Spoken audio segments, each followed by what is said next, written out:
All right, we are live. Welcome. This is Orion Rising. I am your host, Leonard O'Neill. Good morning, good afternoon, good evening, or good morrow, depending on where in the world you are tuning into the show. Check this out, check this out, check this out. It's Friday, for at least for me. Some of you around the world, it's already Saturday. But for me, it's Friday. Friday night, the law of one, or Friday afternoon for me, it's actually 3 p.m. West Coast American time. Welcome, Rick. Welcome, Denise. Welcome, Penny. I can see you guys because you said something in the chat. If you're here, you should say something in the chat. That way I know that you're alive and that you're here. And if you're on Twitter, X, whatever they call it these days, that for whatever reason that you're live, I'm live there, but the chat doesn't translate into this, as far as I know, into here. So I apologize if you're on Twitter and you're live and I got a Periscope up and you guys can't talk. But you guys can hear what's going on because I am live there. So I'm live on YouTube, I'm live on Facebook, and I'm live on X, Twitter, whatever you want to call it. Okay, so happy Hanukkah. If you are, in fact, Hebrew or Jewish in any way, I guess I could turn off this stupid overlay, right? Hold on, let me get to that right page and turn that off so you can see my ugly mug. There I am right there. Hey, what's going on? So happy Hanukkah. We're right in the middle of Hanukkah, correctly, starting 2 days ago, day and a half ago, something like that. Shalom to those of you around the world. It is Hanukkah. Happy Hanukkah. The menorah, am I saying that right? Menorah. The menorahs are lit. Okay, so I thought I would mention that just because it's a holiday, because Kwanzaa's coming up, Christmas is coming up, a lot of other holidays are coming up now that we're into the holidays here in December. Okay, so last week we finished that session, so we're starting the new session. I think this is 39. Don't quote me. I know that it's a new session, but I'm not sure which one till it starts. I think he said it was 39. It's January 25th, 1981, right? Anna, welcome. So we are starting the new session this week. I shaved off my beard and mustache. I just have a little bit of beard down here. If you guys, let me put myself up on the big screen so you can see me. Shaved it off, decided that it was just too bushy, too much. I wasn't going to make Christmas. So I got pictures of me with the Santa Claus beard and I shaved it off. So, yeah, I love having a big beard, but at the same time, it's really hard to take care of. Thank you, Denise. It's hard to take care of. It gets in your mouth, gets in your food. You get food in it when you're trying to eat. And but I love it. If I could get away with it, I probably would have it all the time. But these days there's a stigmata around it, or a stigma around it. Having a big beard this time of year, everybody loves it. They're like, "Oh, Santa Claus, yay, Santa, Hercules." And then January, February hits, and some people are like, "He looks like he's homeless." Other people are like, "He looks like a Viking." And I am, I am Santa Claus. I am a Viking. Whatever. I just woke up this morning and was about to get in the shower, and I looked at my face in the mirror, and I thought maybe I'll trim this a little bit. And then I got out the clippers, and I found myself just going boom, taking it off.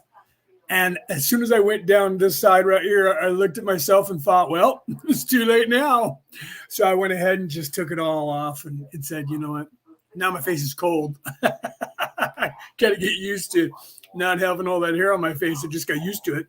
I was only 60 days in, right? I started in September, so October, November. So December 1st was the 60 days. That was 60 days from this to what I had, and now I'm back to this. So it would take me another 60 days to get back where I was. Okay, so let's get past that and let's move on to the law of one. And I have my glasses ready in case I start looking and people are talking and I have to see what you guys are saying and I have to read it properly, or I'll have to close this eye. If I close this eye, I can read that pretty good, but with this eye open, it's blurry. This eye doesn't see well, so I have to put on glasses for this eye to see. When I was playing video games at night and I'd be sitting up, I'd put my glasses up like this. Because this eye needs, from this distance, needs the reading glasses. Peter, welcome. This eye doesn't, right? So for me not to have a problem with the depth and blurriness, I put my glasses up like this, because if I do this, this blurs this eye. because I can see okay here. So my eyes are like Odin. I have one that sees really good distance. That's this one. No, this one. This one sees better distance than this one does, but this one sees up close better than this one does. So I'm nearsighted or farsighted with this eye and nearsighted with that eye. Isn't that crazy? But that's just what has happened over the years. So literally, one eye sees really good at a distance, one eye sees really good up close. Okay, so I'm going to do a sound check here, and we'll see if you guys can hear the law of one, and we'll go ahead and start. Reese, welcome, brother. I didn't see you there until you said something, right? You shaved yours today, too. That's funny, Reese. What is it in the air, bro? Right? You're in Australia. Is it in the air? Well, you shaved your beard today. I shaved my beard today, right? And Rick, I saw you were growing a beard. Did you shave yours? Isn't that funny? It must be something in the air, bro. Right? A lot of people were doing that. One of the newscasters over here in Sacramento, he's growing a beard, not because he wants to, but because he had something on his face, an infection of some sort. And the doctor said he's shaving and it's just spreading it to the rest of his pores. So he gave him antibiotics and he told him you can't shave for at least a month. So he had to tell his bosses, guys, I'm not trying to grow a beard because I'm cool. I have a doctor's note. I have to grow it. So he came on the air like 2-3 days ago now, and he told the story about it. I just laughed. I was like, now there's something where you literally have a doctor's note that says you have to grow the beard. Okay.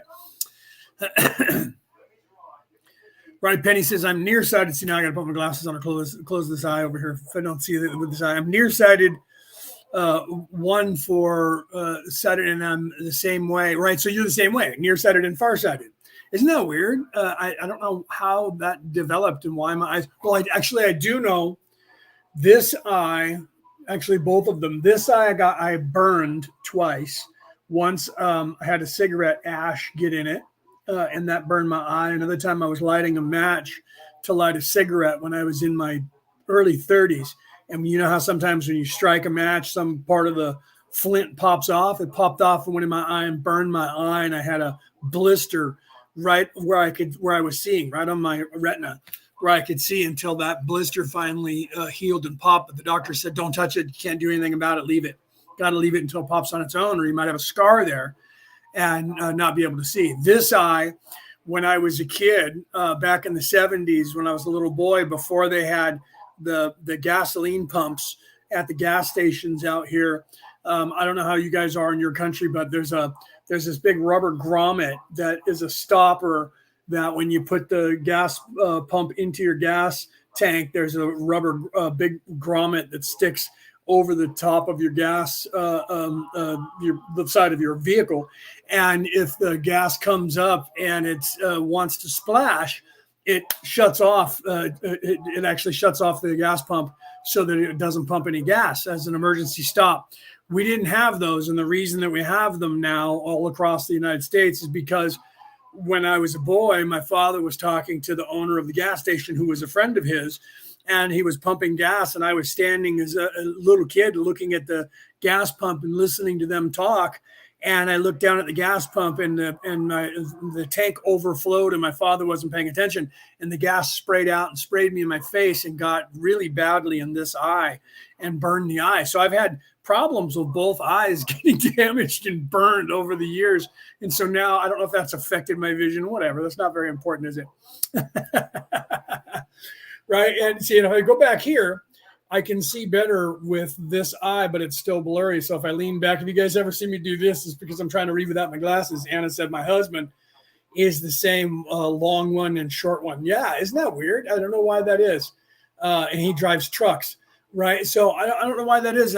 We developed that for some reason. I know that they say, optometrists say, that if you live in the modern city, you should take time to pay attention to nature, because what happens is we all become nearsighted. And the reason for that is that we never look more than 50 yards away, because everything that we're doing, unless we're on a highway driving, and even then you're looking at the vehicles in front of you and not really gazing at the horizon, that we start losing over time our vision, our far vision, because we don't use it. And our body says, well, if we're not using that, we don't need it. And it lets it lapse. Well, I realized that when I was young. I was told that by an optometrist, and I saw a study on it. So what I started doing was, in fact, I'm doing it now as I'm talking. I'm looking out the window. What I started doing was I would take time, like if I was reading a book, I would stop and I would look out the window and I would look at distance, and I would try to look as far as I could and keep my gaze looking at distance a long ways away, mountaintops, things like that.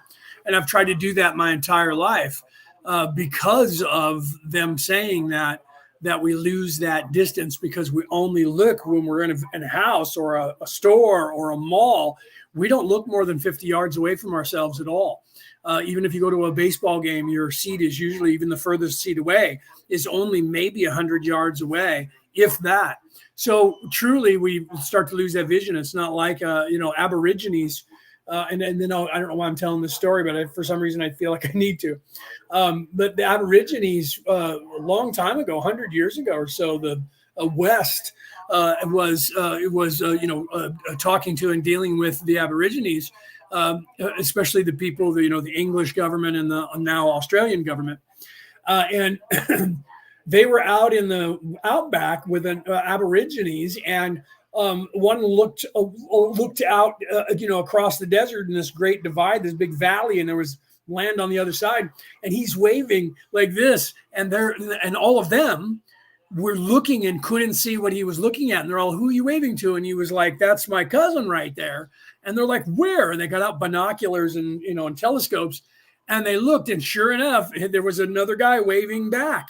And they could communicate with each other from this distance that was almost a mile across. They're not quite, though, but it was a good 500 yards or more, or further away, possibly. I think it was like 1,000 yards. They couldn't see him, and we're like, "What are you talking about?" Because they were from Europe with the cities, and they had lost that vision by the time they were in their 30s of seeing, in the Aborigines living in the outback. Are out there and have to see things at distances in case there's some crazy, thing going on with animals that are going to come and get them or whatever. And so they had that vision, the distance vision, where here these Europeans who were in the city all the time, none of them were able to see that guy and had to put up binoculars. And then there he was waving. And they were like, "You can see that?" And they're like, "Well, yeah, you can't." So that's the problem that we have as time goes on. We get older, we lose. If you don't use it, you lose it. Okay. So I think this is going to tie in. I haven't listened to what this session is about, but for some reason up there, they're telling me to talk about that, especially making a point to say, if you don't use it, you're going to lose it. And I know that has to do with, I just posted last week, spiritual gravity. And talked about that on a couple of my reels, talking about that sort of thing. And the truth is, if you don't use it, you lose it. So if you're not practicing spirituality and spiritualism and looking within yourself to, like a muscle, to gain more abilities from that and to ascend, you lose it. You don't have it. Your ego pulls you down. This place pulls you down. The internet pulls you down. All the programming on your television, no matter where you are on the planet, it's designed to pull you into this place. That's why I love to say this isn't happening. It just thinks it's happening. Although I didn't coin that phrase. That first time I saw that was in 1982 in the movie Tron, when Flynn, played by Jeff Bridges, got pulled into the computer. Tron, which is a Greek word that means matrix, by the way. When he got pulled into the matrix in the computer and he became conscious there for the very first time, he mumbled to himself, "Oh man, this isn't happening. It only thinks it is. It only thinks it's happening." And I love that was written into that story. And that was the very first Matrix movie. It was titled Matrix, and there was a character in there called Tron, who was a program that was designed to be a watchdog and protect all other programs from some program taking control of the internet. This was back in 1982, and there wasn't even an internet yet.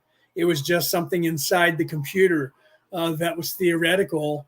And what if in the computer you could go in there and the programs in there were like humans, because they mirror us, because we're their creators. And that was what that entire endeavor was about. And they made video games from it, and never really, they ended up making Tron Legacy. So they ended up making another movie or two out of it, but it took 40 years before they started doing that again, making more movies out of the series. Isn't that crazy? Once the Matrix movies were on their fourth or fifth one, they redid two. Yeah, they did. They did one, and then they did. I was thinking of Do Androids Dream of Electric Sheep, which was Total Recall, and Philip K. Dick stories, and then the other one about going to Mars, and Total Recall, which his movie was entitled "We'll Remember It For You Wholesale." That's what his book was entitled. They made the movie Total Recall out of it, and they've made 3 of those now. Each generation, every 10 years or 15 years, they're remaking it, which is good because it's great stories by Philip K. Dick. All of the stories that he ever wrote turned into most really good movies. Great sci-fi writers. Anyways, okay, so let's get past this and start on the Law of One. Right, I can see extremely long ways, Anna says, but I need glasses to read. When I was younger, I used to have, instead of 20/20 vision, I had 2010 and 2015 vision, which means I could see, like most people can see, a candle burning at 10 miles. I could see that same candle burning at 30 or 40 miles.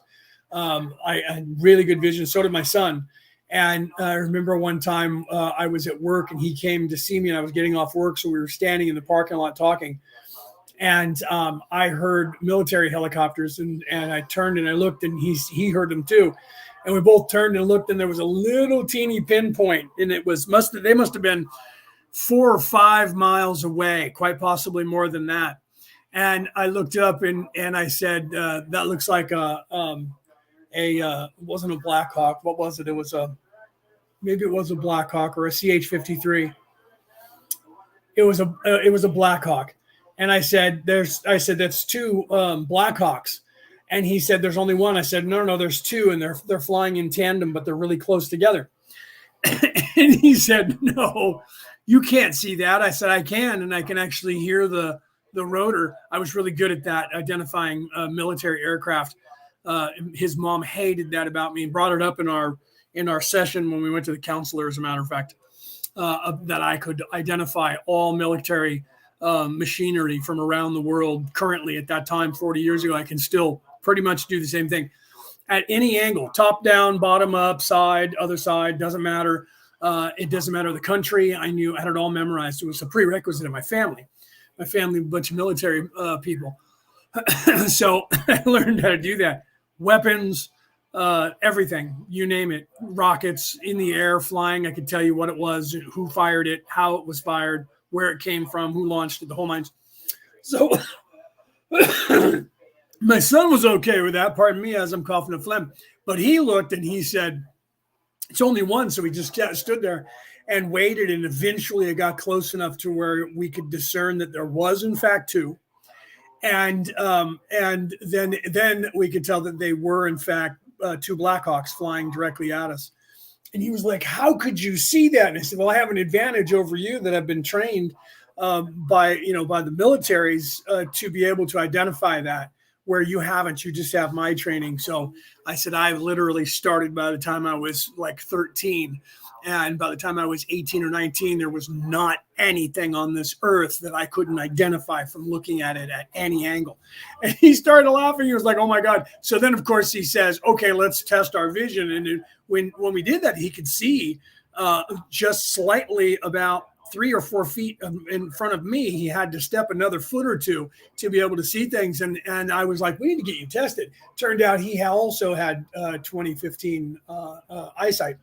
But mine at 43 was better than his at 21. And he hated that because I said, imagine how good my vision was when I was your age. I used to be able to shoot, I could shoot the gnat off a fly's back at 100 yards. Not a joke, either hand. People would just trip on the fact that I could do that and hit targets because I could see them. when a baseball was thrown like a fastball going 104 miles an hour, I could see the laces and the spin. I can tell you exactly what kind it was. And there's a few people in history that will tell you that. Jason Giambi, who used to play for the A's and went on to play for the Yankees, he was the same way. He had 2010 vision, 2015, I think, instead of 2020. No, he had 2010 as well. And he said he could see the laces even with a fastball. He could tell them because they didn't understand, why are you such a great hitter? Because I can see the ball. I can see the laces and everything. So isn't that crazy? Well, now my eyes are going and messing up. So I don't have that kind of vision anymore. I think I have better than 20/20 in my distance still, but only in one eye, right? So when I look at a distance, I got to do this or close it, and then I can see really good at a distance. So now I am left eye dominant if I'm going to fire a weapon at distance, unless I'm using a scope, because I can't see really well at distance with this one. I wouldn't be able to see the target as well to fire at it unless it was a silhouette. Silhouettes are still the same height, so then it's just a matter of, like, it's actually physics. It's not really a lot of skill. I guess it is if you can calculate physics and wind in your head while you're doing that, because that's what they do when they write all that shit down. Anyway, okay, so I was never a sniper. Always wanted to be, because I was really good at it, but I never went down that road because I didn't join the formal militaries to do that, because I knew I'd end up in combat, and good possibility they'd send me somewhere to get me killed. It was bad enough I was sneaking in places and spying on shit on people and doing rogue undercover stuff for governments, and got caught and almost got killed from doing that. Imagine what it would have been like if I was in a formal military, right? Could have been bad. So it was bad enough, the shit that I was doing for this world, but I was doing that to get inroads to be able to start helping set up some of the stuff that's going on around the world now. So everybody that set this stuff up had to be a part of. And the only way you could be a part of that is you had to have relatives that were a part of it to get in. That's the way they work. It's hard for you to come in as an outsider and join unless they test you and make sure that you are of a certain bloodline, a certain IQ, the whole nines, right? You'd be surprised how they track that shit, because they do. Okay, so let me get done talking about that and move forward and start with the law of one. So I'm going to do a sound check. You guys tell me if you can hear it okay, and then we'll go from here, okay? February 25th, 1981. 31.0 Ra. I am Ra. I greet you in the love and in the light of the one infinite creator. We communicate now. 31.1 Questioner. So it is 31. I thought we were on 30. We're on 31. And what did Rick say? Rick said you were saying the season for Christmas in Australia, et cetera, is wrong because it's backwards. So they try to have you, Rick, the 25th. How can it be wrong? Because it is the right month. It's December, but you guys are in the southern hemisphere. You're below the equator, so it's not actually wintertime for you. You guys are in the middle of summer. So the cycle of the planet is what Christmas is set up on, not the month. The month just happens to have been December. Okay, and so the cycle of the planet, the way the planet works, is half and half, northern and southern. And so it's opposites. So right now we're going into the dead of winter. We're almost to the midpoint of winter where literally the 22nd or 23rd or 24th of winter. You guys are not. You guys are going into summer. But because your people are mostly European and your government came from being a penal colony that was shoved down there by the British empire as a penal colony until you rebelled and overthrew their asses and kicked them out like America did and became a country of your own. All of the holidays, you guys still celebrate Northern European holidays on that schedule. And the arrogance of the white Aryan race in Europe, and especially the king and queen of England, has dictated to the world. And prior to that, the Italians, the Romans, dictated to the world what the world time is, and they call that Greenwich Mean Time, which is in the north. So the entire calendar that you have and everything on that calendar is set up for the arrogance of the people who live above the equator, and specifically in Western Europe, in England, and then Rome and Greece. So because they conquered the world, they're the ones that are dictating when the holidays happen. So Christmas is the 24th because the pagans, the Vikings and Celts celebrated that holiday for that solstice, and all the people in Western and Northern Europe and parts of Southern Europe were a part of that entire pantheon of religions that have based all of this. And then when you go to the Middle East, they moved into and were trying to conquer all the people from, say, Jerusalem, which is not above the equator, and moved into Europe, trying to conquer Europe. So the planet right now, the base, and you can sense this if you pay attention, the base of the operation that runs this Earth is based out of North America and Northern Europe, especially Western Europe, based out of Italy, right? The maritime law that we have in this entire monetary system that we have currently with credit cards, checks, all of that was invented by the Templar Knights 2,000 years ago, or at least in the 1100s. Okay. So everything that is running this world, including the monetary system, was invented by these very same people as a maritime hypocrisy, right? And is still being run the exact same way. So they believe they own the planet and it's localized to them. So all holidays that they have incorporated into their religions so that they could encompass all of the areas they were trying to control and say, look, your God's our God, and therefore this and that. And all of the months, especially July, August, September, okay, those 3 months were Roman Caesars, Julius Caesar, Septus, and Octavius. Those guys all named a month after themselves, changed the name of the original month to that name, and then took days from other months of the year and rearranged it so they would have longer months. Not a joke. You can look that up. So our entire calendar is a farce. There's supposed to be 13 months, all 28 equal days. And that gives you, that's the lunar calendar, and that gives you the cycle of the world that is far more perfect than this solar calendar, which is wrong because we calculated our math wrongly. And in our math is all, but the ruling body of this earth is of Greek, Roman, and English, today modern English persuasion. Therefore, all holidays are theirs, and they force it on the world. So everybody that lives below the equator, your Christmas is in your winter time, should be. That shouldn't be. It shouldn't be in December, because Jesus was never born then, anyways. Before Jesus was born on December 24th, Jesus was born somewhere in July, about 18th. I hear 11th, and sometimes some people say he was in September. Okay, he was not born in December until the Hadrian's Wall was built, and they were moving into and learning about the Vikings and the Viking people, and they were trying to conquer them with their religion, with the Roman Catholic Catholicism. So then they changed all of their holidays to match the holidays of the pagan gods, so they can say, your God is actually our God, and our God is the same as your God. And they convinced people over time of that and converted them. So what they've done is, down in Australia, your government down in Australia is put together by European people. And then now they're on the same timeline. So December is supposed to be your Christmas, but it's the middle of your summer. So the actual planetary time period that what the Catholics call Lent is only supposed to be happening for you in winter, not in summer. Summer is when you're starting to move into autumn.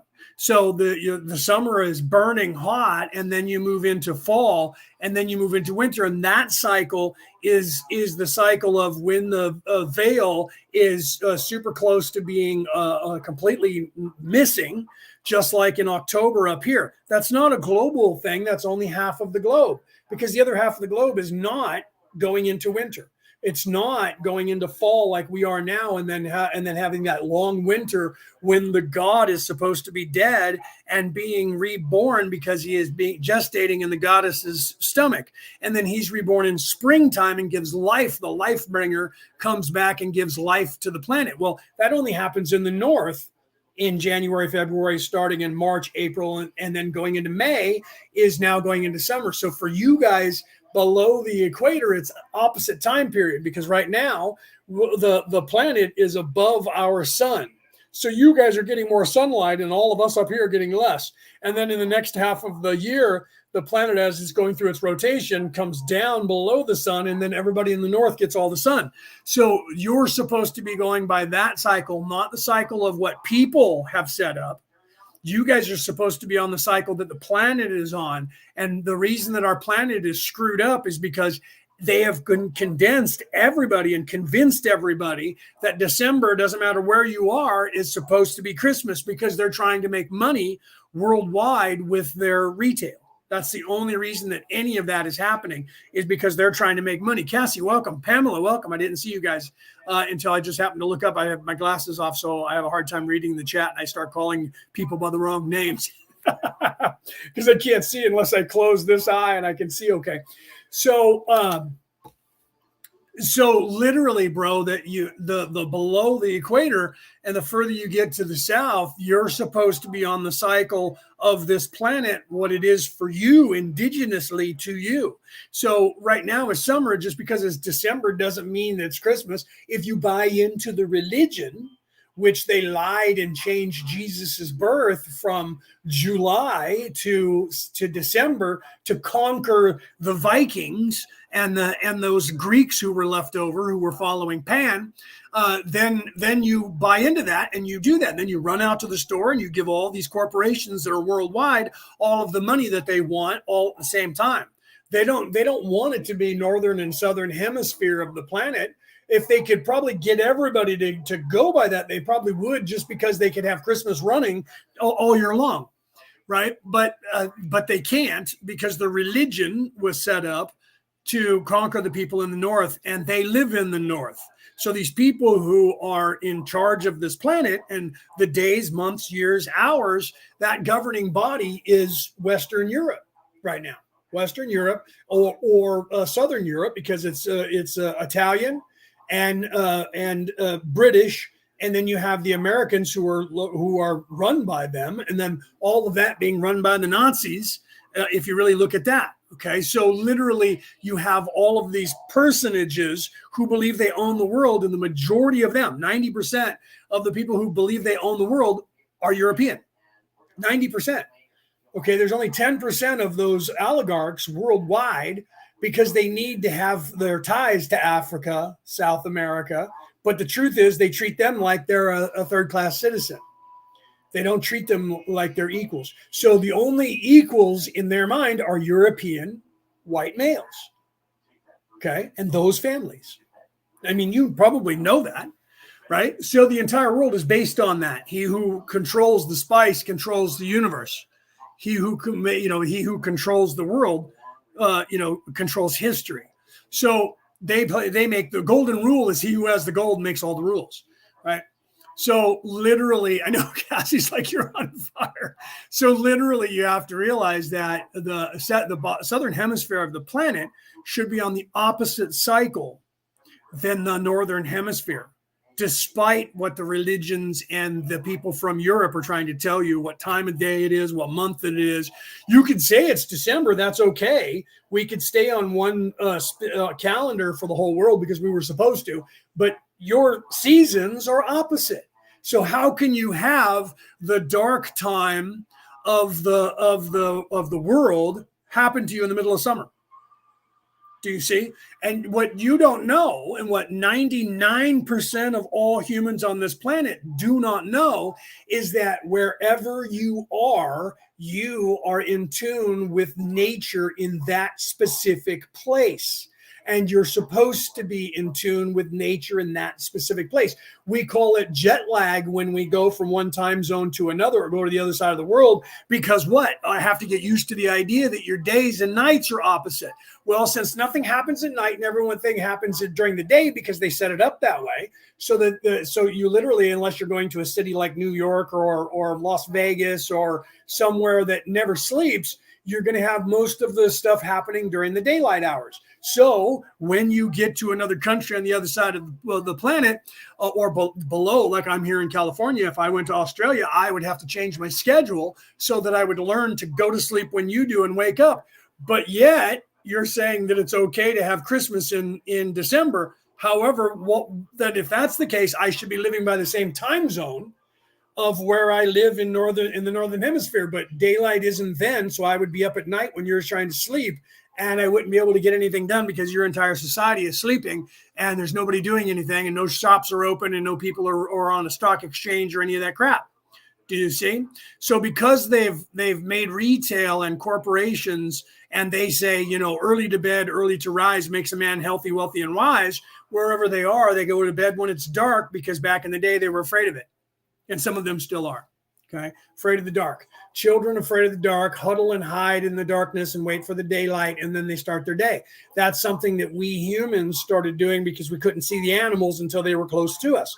So we started hunkering down in caves and hiding, and that just became a habit, and then we got used to it, and now it's a cycle and part of our life. Okay, so the light and the dark, the summer and the winter is supposed to be the same, and the old ways on this earth. And if you ask your Aborigines in that country, they'll tell you that all of that crap that you go by that's all European time is folly. And I'm sure they've been telling people that in Australia forever, but nobody listens if you're in a modern city because you can't get anything done if you go by the actual cycle. So they have corporations that are trying to sell you Christmas because the religion's trying to sell you Christmas because they're trying to keep everybody in control. And what does that change? That changes the civilization in the South from actually balancing this actual planet because it has them on the wrong schedule. So all of the population, or 3/4 of it, that is below the equator is operating as if they're in the north, and that is changing and has changed the dynamic of how this planet is working properly, and they know it. And that's why they've changed all harmonics for all resonance of all tuning for all musical instruments to C. It's supposed to be G major or G minor. It's supposed to be G minus, G minor, and they moved it to C. And if you look that up, the harmonics of C is this is the harmonics of the devil. It's the worst possible harmonic for any instrument to be putting out the vibration and what it does to you, to all of us. Okay. And that is what they've tuned all instruments to. And they tell you that's perfect sound, perfect pitch. And everyone goes, oh, it does sound nice. Well, that's only because it's on one of the chakra sounds. Okay. But it is on the red ray root chakra. So if you are stuck in the present, in the flesh, that sounds perfect to you. So C is the perfect, but it's not Om. Om is G minor, not it is oh. Look those two up. Om is off the scale, back retarded from C to G, and it's not G major, it's G minor. Okay, so that's the perfect sound. The perfect sound is Om. That is G minor. That is not 40 hertz. Okay, it's 38, I think is what it is. I think it's 44. I'm sorry, it's 44, so it's actually 40. 44 hertz, I think, unless I'm wrong. Peter, if you're still here, let me know because you know more about the resonance of frequencies. I think the 44 hertz is C, and that's they call that the sound of the devil. And 40 is supposed to be G minor. That's Om. And I think that's 140 megahertz or something like that. Okay. So literally they've changed everything, the harmonics of our tuning for all of our instruments, and cut off all the people by forcing them to live by the other cycle. And that is literally keeping our planets tilted the wrong way because it's not balanced properly, because all the people, you guys all down there, are out of balance for what you should be in balance to.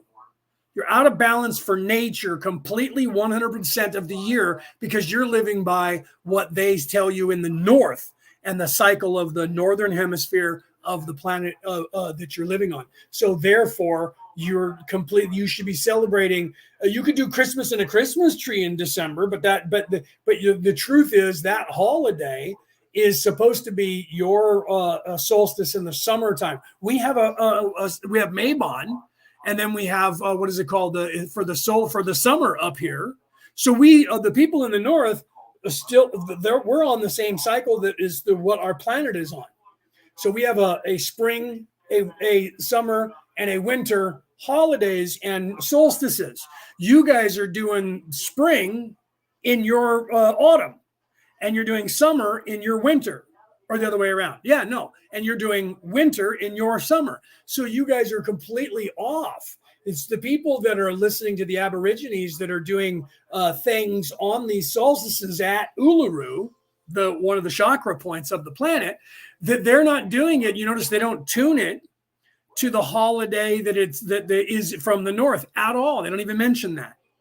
They don't call it the summer solstice when it's the winter in December. They call it your summer solstice because the Aborigines are going by the planet, not by the calendar that has been set up by Europeans. So you're not having this winter solstice coming up on the 24th of December, or the 21st, the 22nd actually. You're having your summer solstice, and you know it, and you're celebrating it that way. That portion of the population that is doing that is doing it properly. Okay, you're not calling it the winter solstice. So why would you then say happy birthday Jesus? Because he was never actually born there. You can look that up. He was never born then. So why are you putting up a Christmas tree and celebrating Santa Claus? That happens in the north at winter time. Okay, but it is okay that you're doing that if you understand what Santa Claus represents, and that represents the Christos oil in your own body, which happens once every month.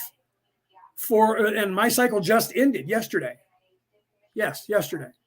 Okay, so I'm literally, because it was a Virgo, I just had that 3-day time period. It started at Monday at 3:05 a.m. my time, Monday morning, and then went to 3:05, or actually 2.5 days. So Thursday, midday, about 3 o'clock Thursday, yesterday was the end of that 3-day cycle for me.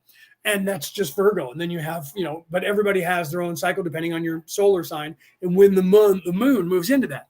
So you're supposed to be on that schedule for yourself personally, and then you're supposed to be on the schedule indigenously to wherever you're localized on the planet to be in tune with nature and the planet itself. And then you can listen to their calendar if you want, just so you know what day it is and what month it is. But you're not supposed to be celebrating a northern hemisphere ceremony when it's opposite for you in the southern hemisphere, and vice versa. So depending on wherever you are, and if you're on the equator, you're supposed to be balanced completely, but between the two, because that's where you are. But people aren't in tune to that, and they don't realize it. So you should always listen to your Aborigine mates that are out there talking about the solstices and things that they're doing. Okay, so right, and then and then your moon cycle, right?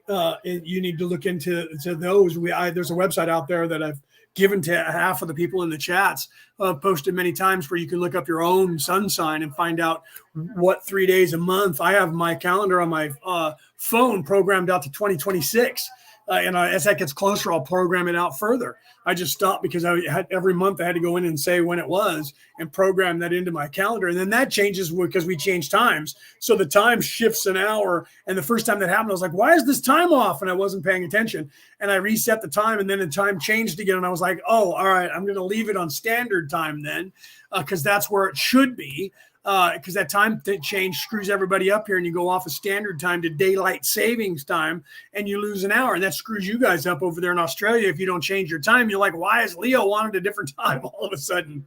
Because of that. These dumbasses over here, pardon my American, do this, and it drives me crazy, and people are getting tired of it finally, because originally they did that because you were a slave, and they wanted you to have more time during the daylight hours to do work, to go out and tend the crops in the field and pick the crops and get it in. And that's why they changed the time. So you had more daylight to do work.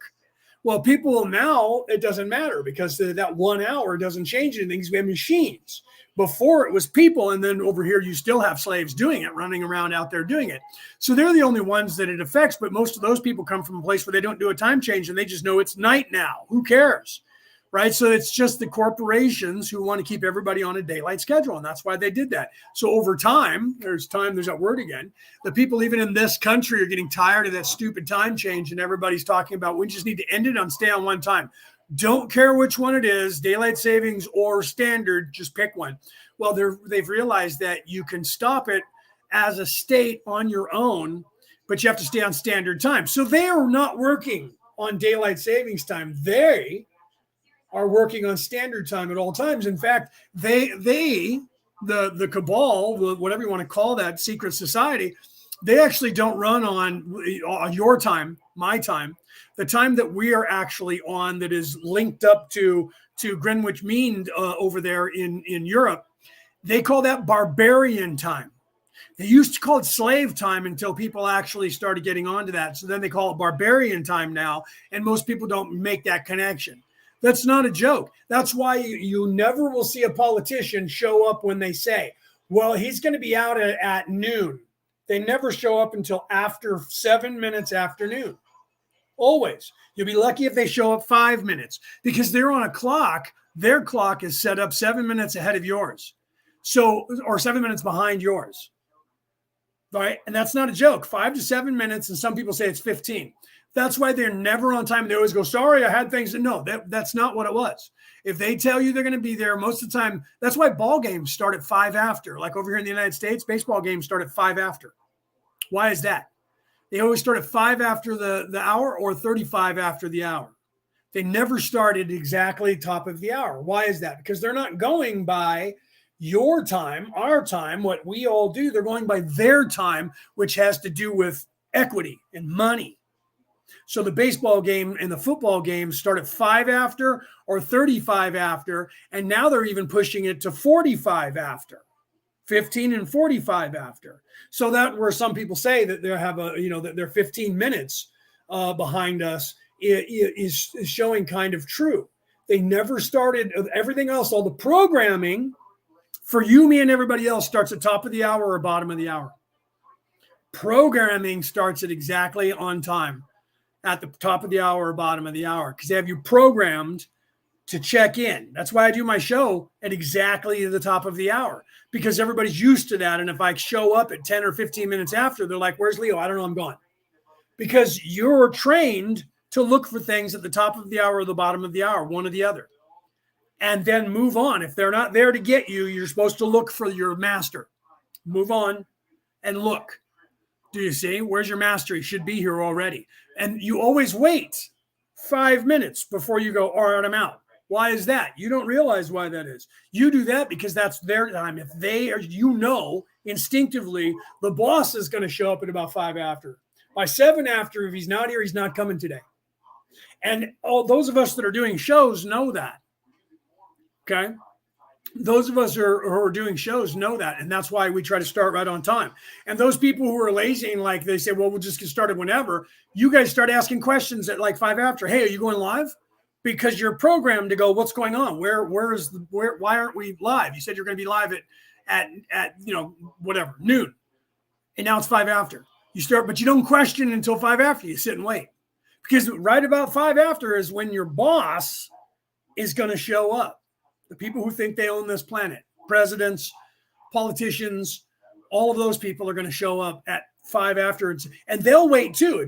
He said he was going to be talking. The president of the United States said he was going to be on at 1 p.m. 1 p.m. He's never there, ever. 5 after 1 is when they start going, well, it looks like we're not going to hear from the president for a while. We'll let you know when we hear from him. And then they start asking the president, I thought you guys were going live. Oh, he's almost ready. He'll be live. And then all of a sudden it's usually 30, 35 after or 45 after, and the president will come on. But if he does show up on time, it's 5 to 7 minutes after the hour, 100% of the time. And you don't know this unless you've dealt with the Illuminati, the Anunnaki, or any of these people. On purpose, you are not set by the same time as them. Just like your language that you use is not the language they use. The clothes you wear is not the clothes that they wear. Okay? All of that is a design into the program. It's designed into your psyche from birth, because it's part of that little bag and the knowledge that was in that and the scrolls that the Anunnaki is selling to these people. Okay, so this is what Ra is trying to warn you about. All right, so let's continue with the Love One now that we did a sound check and I've been talking now for almost an hour. I would like to ask a question first for the instrument herself. She requests us to know if it would be advisable for her to walk alone now that she feels better. Ra, I am Ra. This is acceptable. 31.2 Questioner, okay. What I'm going to do is use the information that we did at the end of the previous book that you suggested would be more appropriate for more advanced material.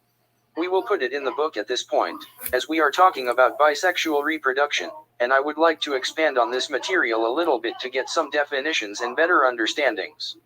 You speak in this material of sexual energy transfer. Could you define that energy transfer and expand upon its meaning, please? Ra, I am Ra. Energy transfer implies the release of potential energies across, shall we say, a potentiated space. The sexual energy transfers occur due to the polarizations of two mind/body/spirit complexes, each of which have some potential difference one to the other. The nature of the transfer of energy or of the blockage of this energy is then a function of the interaction of these two potentials. In the cases where transfer takes place, you may liken this to a circuit being closed. You may also see this activity, as all experiential activities, as the creator experiencing itself. 31.3 Questioner, would this then be the primal mechanism for the creator to experience self? Ra, I am Ra.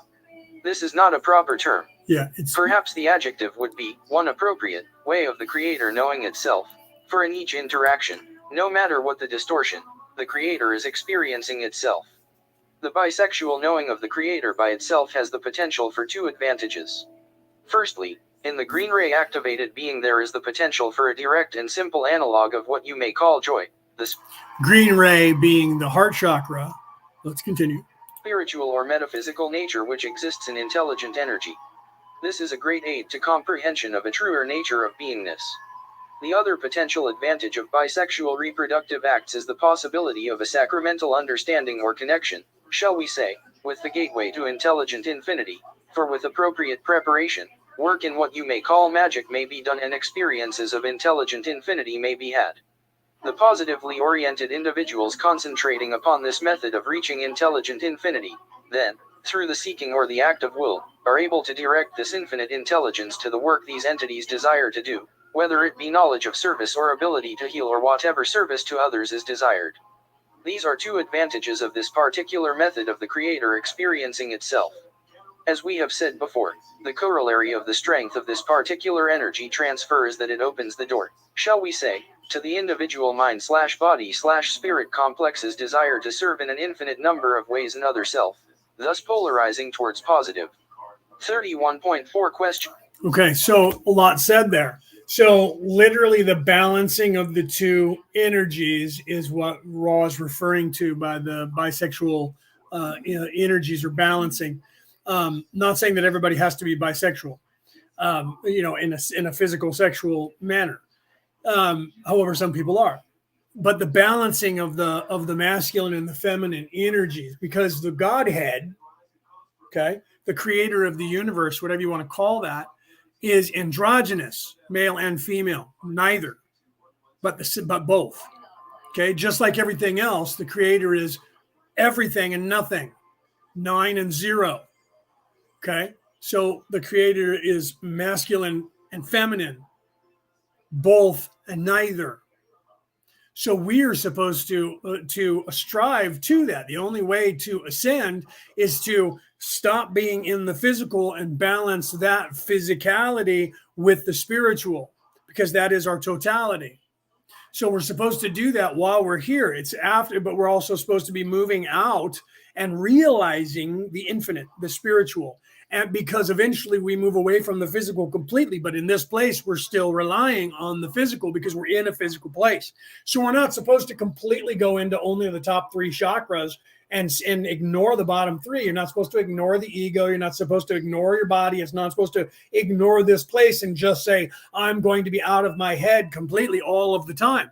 That's not where you're supposed to be.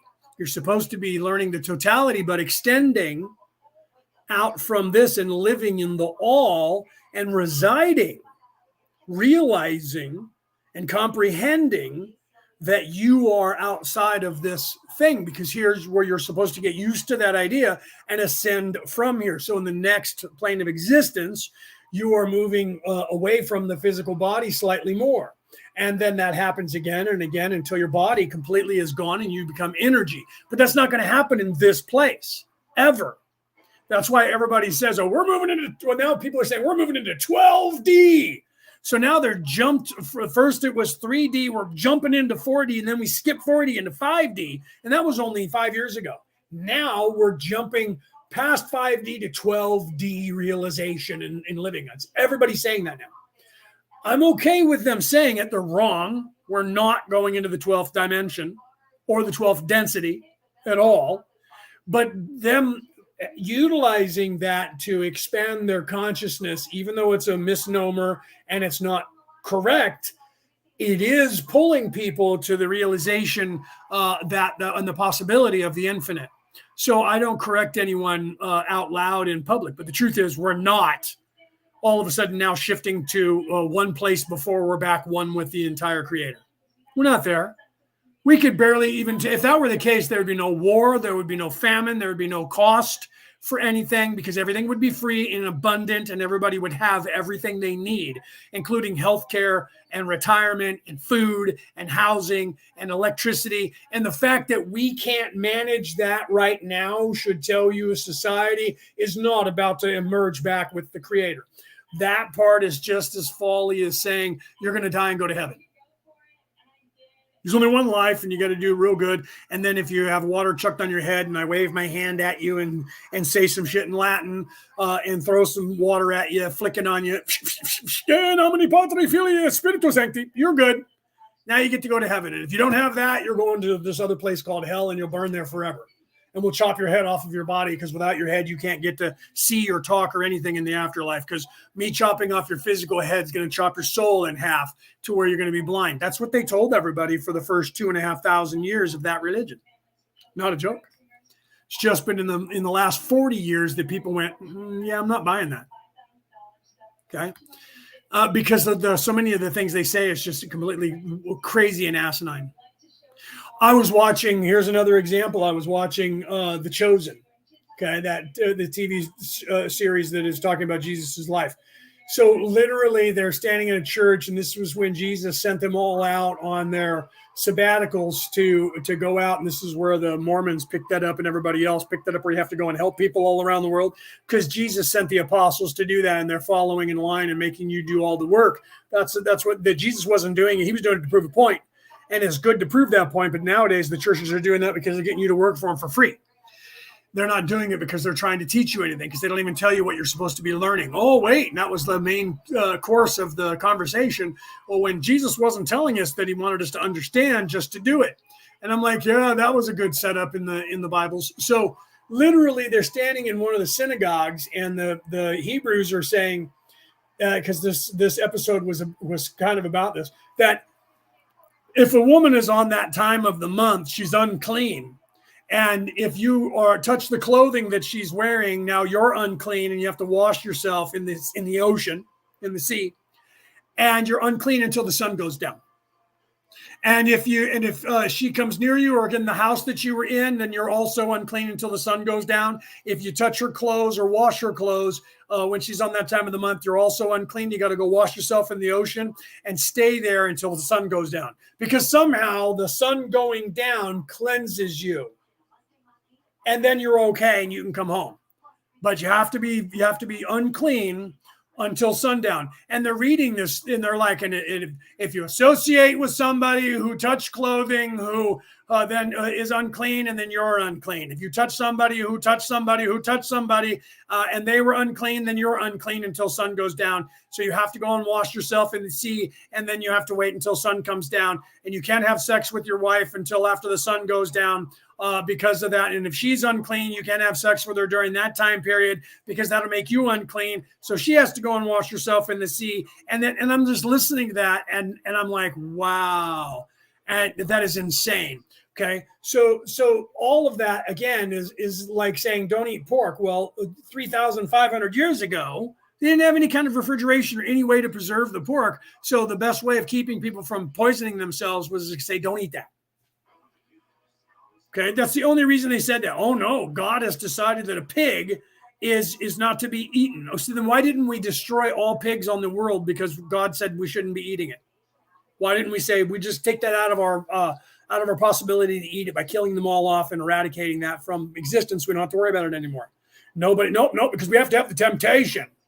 right? These are all human things that are set up, human rules that they're claiming God wills it. That's what the Templar Knights used to say.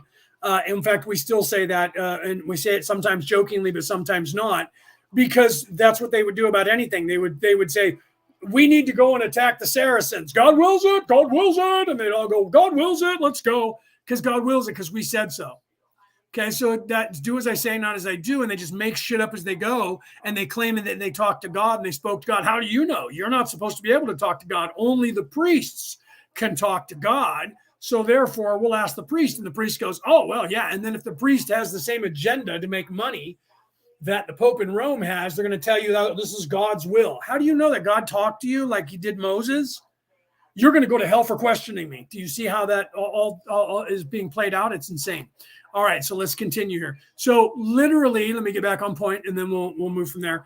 Literally, this ties into, Rick, and ties into everything that I was saying from the beginning of what we're talking about here, that you need to realize where you are, what's happening around you on the planet at the time, to be in tune with nature.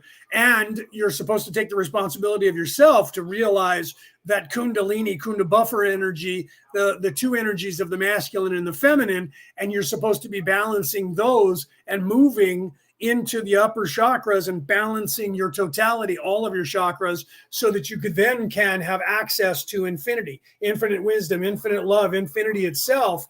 And then you can you start to gain those abilities that only come with that ascension. And everyone's like, well, then, ultimate power corrupts ultimately. No, ultimate power only corrupts ego ultimately, because ego will corrupt you 100% of the time.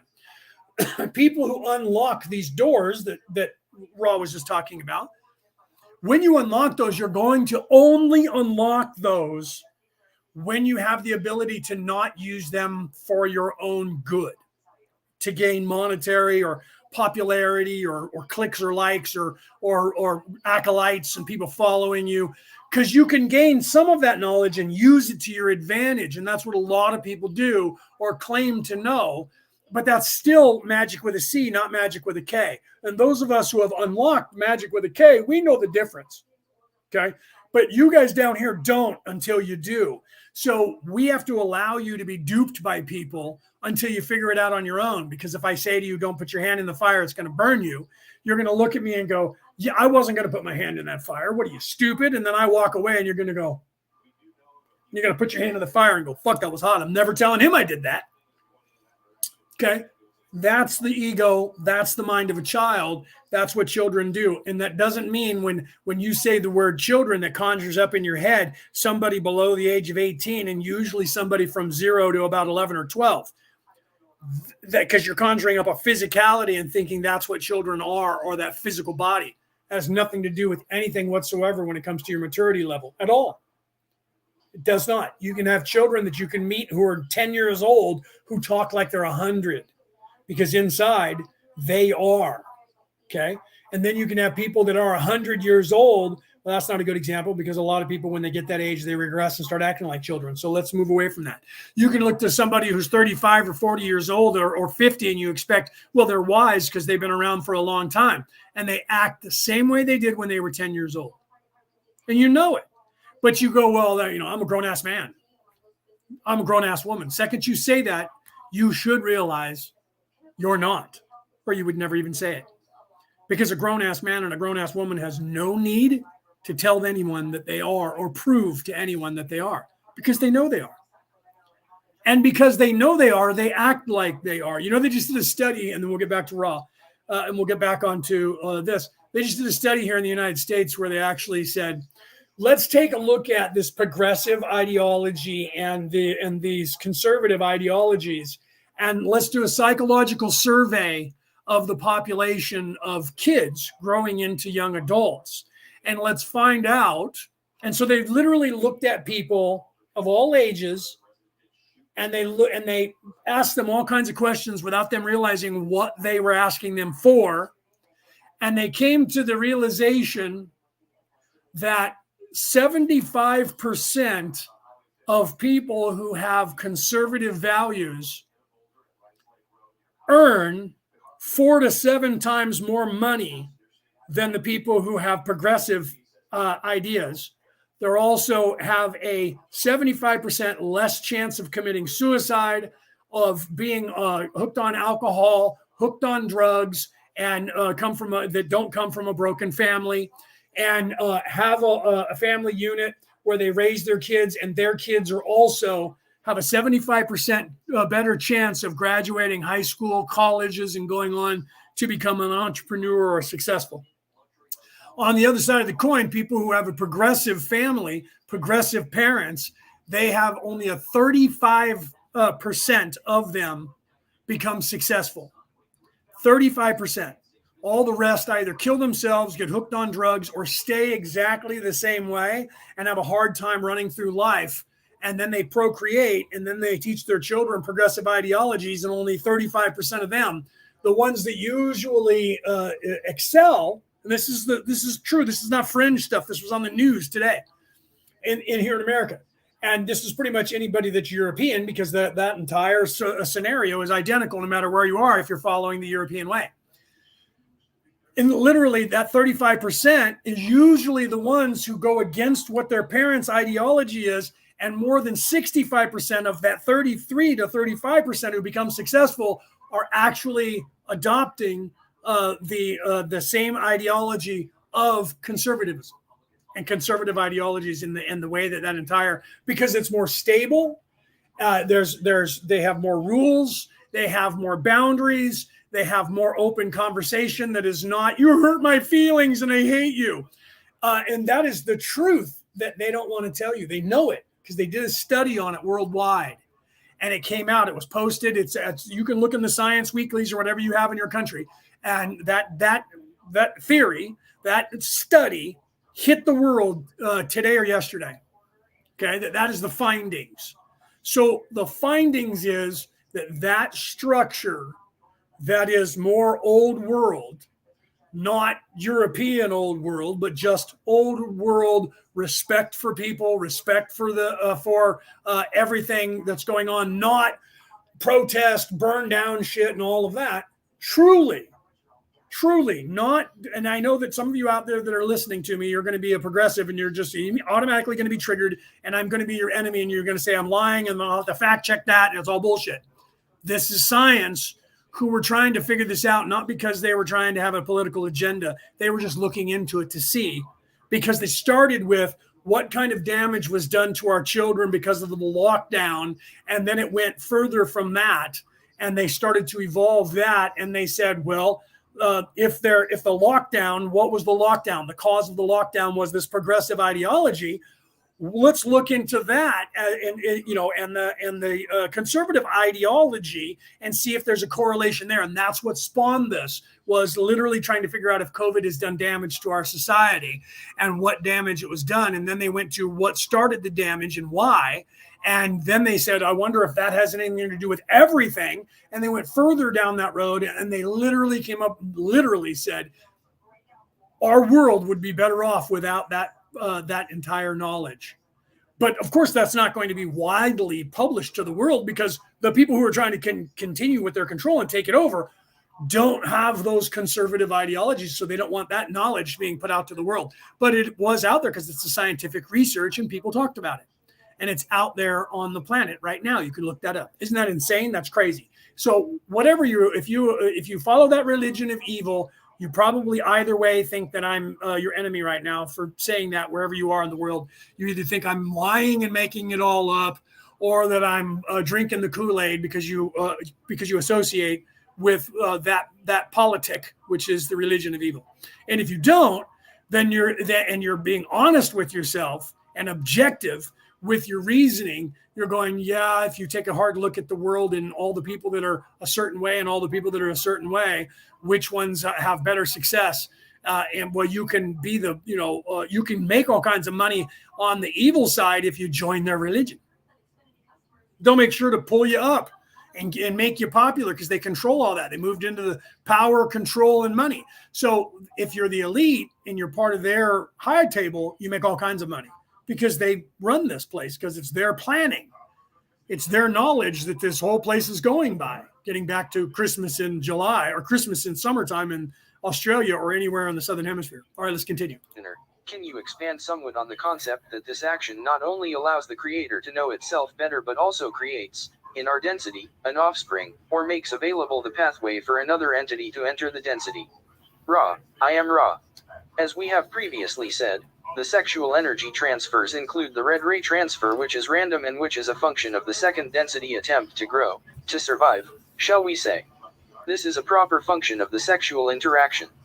The offspring, as you call the incarnated entity which takes on the mind/body complex opportunity offered by this random act or event called the fertilization of egg by seed, causes an entity to have the opportunity to then enter this density as an incarnate entity. This gives the two who were engaged in this bisexual reproductive energy transfer the potential for great service in this area of the nurturing of the small experienced entity as it gains in experience.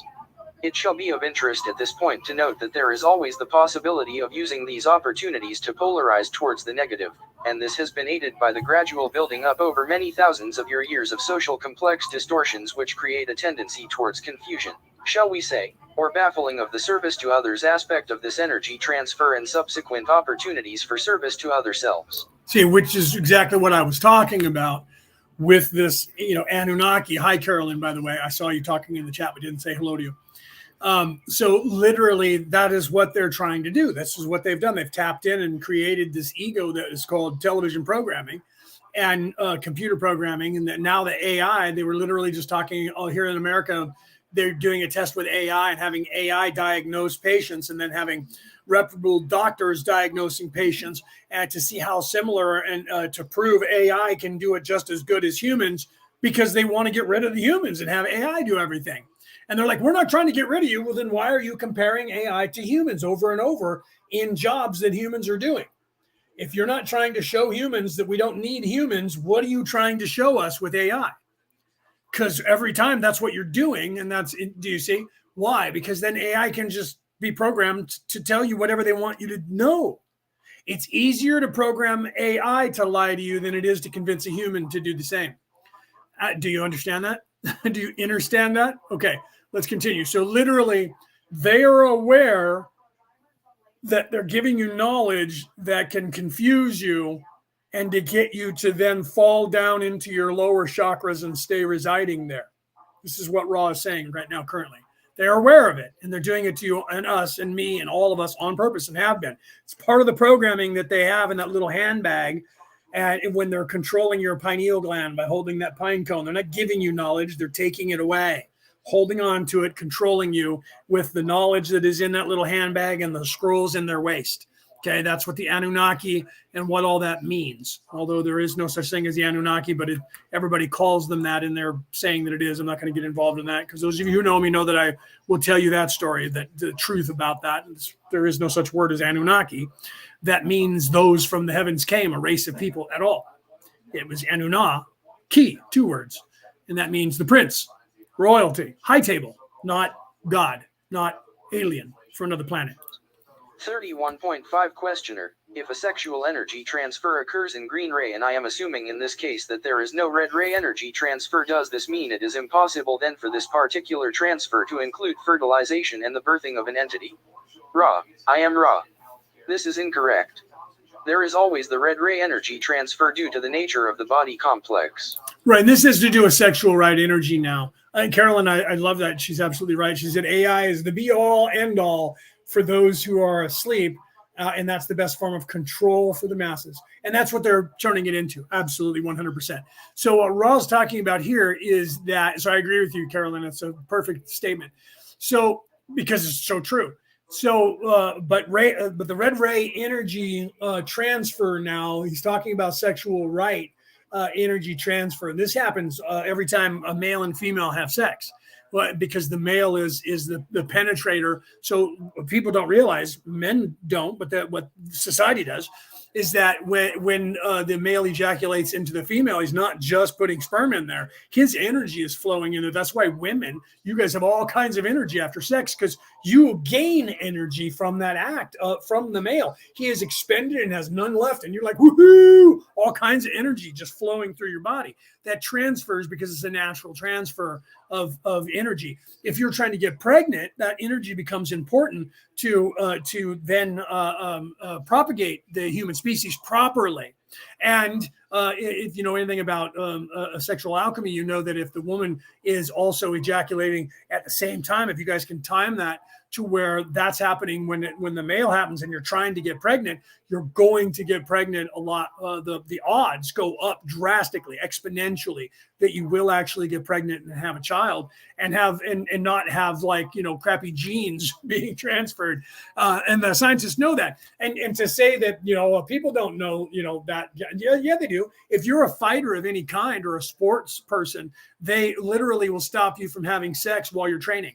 In the militaries, they don't let you have any sex. In fact, they lower your testosterone level with the food that you eat. A lot of people don't know this while you're in training. And then afterwards, you get your testosterone hitting you again. And that's why the guys are like, oh my God, now that I'm out of training, I'm just like ravenous for women. That's just because your testosterone level has now gone back to normal, but you were unaware that it was low before, so you didn't have that much of a sex drive. They actually give you put stuff in your food to lower your sex drive, because they don't want you even jerking off at that time period, because they're using and controlling all of your energy. Same thing with fighters. You don't get to, while you're training, they don't want you to have sex, because they know that pulls all the energy out of your body. The hell, that was in the 21 Lessons of Merlin. When I was being taught as a Merlin, was literally the reason why the Wiccan religion was separated from the Druid religion originally the Druids were all men and the Wiccans were all women. And it was a masculine spirituality and a feminine spirituality designed on purpose to be able to cultivate those energies to then utilize the sexual alchemy to then casting spells and doing all this stuff. So it was done on purpose. But nowadays, no one, there's men that are, men and women that are Druids, men and women that are Wiccans, and it doesn't matter what your sexual orientation is. They've lost what that whole thing is about in all religions. And everybody's just more centered on what the physical is, and that people who are transgender and, and gay and lesbian and whatever, and bisexual and associating with a goat or a dog or whatever is more important in the physical than any aspect of why there is even that energy there and why that should be in any way something. They've lost all contact with nature, and it's become all physical. They're out of the higher chakras, from the green heart chakra down only, and barely touching the green chakra, and none of the above. That's called living in the flesh in all of the Bibles. Is that aura? Aura, I guess is how you say that. Welcome, because it's spelled aura. So aura. I don't know what that second word is. I don't have my glasses on. I just remember you were here before. Welcome. Hello. Okay, so let's continue. So we're talking about the transfer of the sexual energy and the red ray energy, masculine and feminine right here. And this is what Ross talking about. Let's continue. The random result of this energy transfer will be as it will be, as a function of the possibility of fertilization at a given time in a given pairing of entities. The green ray energy transfer occurs due to the vibratory rate of each entity being induced torqued in any vital sense by the yellow or orange ray energies, thus the gift, shall we say, being given freely, no payment being requested either of the body, of the mind, or of the spirit. The green ray is one of complete universality of love. This is a giving without expectation of return. 31.6 Questioner, I was wondering if there was some principle behind the fact that a sexual union does not necessarily lead to fertilization. I'm not interested in the chemical or physical principles of it. I'm interested in whether or not there is some metaphysical principle that leads to the couple having a child or not, or is it purely random? Ra, I am Ra. This is random within certain limits. If an entity has reached the seniority whereby it chooses the basic structure of the life experience, this entity may then choose to incarnate in a physical complex which is not capable of reproduction. Thus we find some entities which have chosen to be unfertile. Other entities, through free will, make use of various devices to ensure non-fertility. Except for these conditions, the condition is random. 31.7 Questioner, thank you. In the material earlier you mentioned, magnetic attraction. Could you define and expand upon that term? Ra, I am Ra. We used the term to indicate that in your bisexual natures there is that which is of polarity. This polarity may be seen to be variable according to the, shall we say, male/female polarization of each entity, be each entity biologically male or female. Thus you may see the magnetism when two entities with the appropriate balance, male/female versus female/male polarity, meeting, and thus feeling the attraction which polarized forces will exert, one upon the other. This is the strength of the bisexual mechanism. It does not take an act of will to decide to feel attraction for one who is oppositely polarized sexually. It will occur in an inevitable sense, giving the free flow of energy a proper, shall we say, avenue. This avenue may be blocked by some distortion towards a belief/condition which states to the entity that this attraction is not desired. However, the basic mechanism functions as simply as would, shall we say, the magnet and the iron. 31.8 Questioner, we have what seems to be an increasing number of entities incarnate here now who have what is called a homosexual orientation in this respect. Could you explain and expand upon that concept? Ra, I am Ra. Entities of this condition experience a great deal of distortion due to the fact that they have experienced many incarnations as biological male and as biological female. This would not suggest what you call homosexuality in an active phase were it not for the difficult vibratory condition of your planetary sphere. There is what you may call great aura infringement among your crowded urban areas in your more populous countries, as you call portions of your planetary surface. Under these conditions the confusions will occur. 31.9 Questioner, why does density of population create these confusions? So I was going to stop there, and then I remembered that he was going to talk about that. So literally, because people have been here recycling far longer than they're supposed to, and most people will say, oh, no, I'm a man, I've always been a man, or I'm a woman, I've always been a woman. That's just absolutely poppycock, untrue, because you're supposed to be man and woman, and you're supposed to be born just about on every continent. You're supposed to be born from just about every race. You're supposed to learn what it means to be everything. So the problem is you're only supposed to be here 7 to 10 lifetimes, and everybody that is here currently has been here for about, I don't know, that's got to be somewhere around 100 lifetimes or more, right? So because of that, that gets confusing. And then when you're overpopulated and everything is off kilter, when you're coming through and you're trying to decide what you're going to be, what happens is you get confused and you're not sure because there's this bleed over that's happening from all of your own lifetimes and everyone else's all of their lifetimes. And this is what you'll hear Ra talk about. And that gets confusing. And a person will default back to whatever it is that they've been the most. And that usually, not always, is proper. Because you have, at 50-50 chance, right? That you're going to be whatever your physical body is, that you're going to decide that's what you're supposed to be. So you have a 50-50 shot at it, but that doesn't also mean that it's going to be 50-50, because what if you happen to have had, 15 more lifetimes as a man and you're born in a female body now? You have a 50-50 shot at which one of those, but you're going to defer back to whatever one you've been the most. And now it happens to be that you're male in a female body, or the other way around, female in a male body. And that's what you'll hear Ra saying that right now. So everyone says, oh no, it has nothing to do with that. It's all physical, right? So that physical does play into some of it, but that's your physical body, not your soul, not your spirit. But then again, your soul and your spirit doesn't have any sex, right? So what your design is, that you defaulted what you're supposed to be trying to be in this lifetime, gets askewed, and then you go somewhere in between. Your body, your physical body, can be anywhere, and that doesn't mean that you're going to have to be that personality.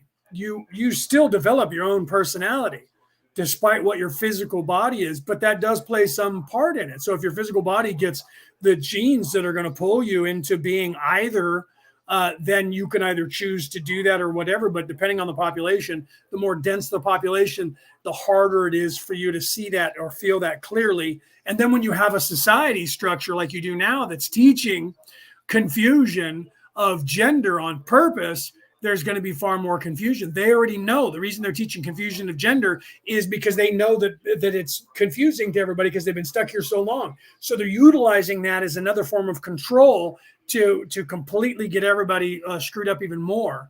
And that's part of their modus operandi, is literally to do that. So they're propagating this on purpose. Think about look around at everyone says, oh, CRT is not happening. Yes, it is. They say the gender affirmation is not happening. You have to be lying to yourself. That's like saying I sat down and watched, if you're in America or North America, I sat down and watched the heads of Princeton, Harvard, Yale, and whatever the other one was come out, Penn State, come out and talk about and being asked questions about atrocities towards Hebrews in their schools and what constituted that. And that if somebody was threatening someone's life because they were Jewish, is that hate speech? And they're like, it depends on what they said. So I'm asking the question, if someone says, I hate you because you're Jewish and I want to murder you, is that bad? Well, we have to take that on a case by case. Wait, no. I'm asking you, I'm giving you the parameters. I'm asking you to answer a hypothetical question that's not a hypothetical question because it's happened on your watch at your school currently a couple days ago. Someone said, I hate you because you're Jewish and I want to kill you. Is that hate speech? We'll have to take a look at that. People have the freedom to say what they want. Really? Well, then how come that anybody who doesn't agree with your way of thinking currently can't speak at your colleges anymore because you don't want people to hear them? But everybody has freedom of speech. Well, how come that only applies to certain people? How come the Jews don't have freedom of speech to turn around and say that's hate speech? And you say, no, it's not. And that's hate speech that you said that. So do you see my point? So right here, if you're a progressive, you hate me because you think I'm a conservative. But my point is, I'm neither of those things. And I'm about people's rights to live and survive. Everyone. Okay. Everyone has the right to live and survive. But that doesn't mean that you can kill people that are living on what you call your land when that feud's been going on for about 25,000 years. Right? I mean, literally been going on for more than 10,000 years. Right? That's something you guys got to figure out. You both have right to the land. Like Balian said over in Jerusalem when they were fighting against the Sahaladin for Jerusalem, no one has claim. All have claim. Okay. So literally everybody, they weren't fighting. And he said that we're not fighting because we're Christians. We're fighting because there's people who are living in these walls that need to survive and be able to get out of here alive. That's what we're fighting for. I'm not fighting because I'm fighting for the church in Rome. I'm not fighting because I'm fighting for the Saracens. I'm not fighting because I'm fighting for the Hebrews. I'm fighting because I want to live and I want all of you to have the chance to live. And these people are trying to kill us that are out there. So when he met with Sahaladin, he basically said that, look, if you come in, I'll burn the whole entire city down. I'll kill everyone, you, me, and everybody, so that you don't kill us. I'll make sure we kill you and we all die. But if you want us to, if you let us live, we'll walk away. Sahaladin said, you can leave with all your weapons. And they did. Okay, the same thing. He had already dealt with the king, who had said, you guys should look up that movie because it's a true story. You should look up the history. He already dealt with the king, the leper king, who died by this time. And when he showed up, when another skirmish was about to erupt into the war that had erupted after his death, he said, if you want a fight, we will fight and we will all die here. But I would rather not fight and keep all of these people alive. And Sahaladin said, I agree, because he didn't want to murder everyone. He just wanted the Christians to get off of the land that they considered theirs. That was in the 1100s. It was the same fight that's going on between the Hebrews and the Palestinians today. Same one back then. Okay. So this has been going on a long time. Everybody has the right to exist. Everybody has the right to survive, and they got to come to some fucking agreement. Otherwise, they're just going to keep killing each other and nobody wins. Everybody dies. Eventually, it just spins off into a bigger and bigger war, and pretty soon the whole entire planet is on one side or the other, and we're all killing each other. And guess who wins? The cabal. Because they murder off 3/4 of the planet, put you all back to sleep, have you recycle, get reborn with all of your veils put back intact, and you shut the fuck up and do what we tell you to do. And guess what? They're back in charge and there's less of us around. That's what they're trying to do. They wanted to do this. They wanted to get bigger because they needed to, because there's too many people like me and you who are thinking for yourself out there on the planet, and they can't have that.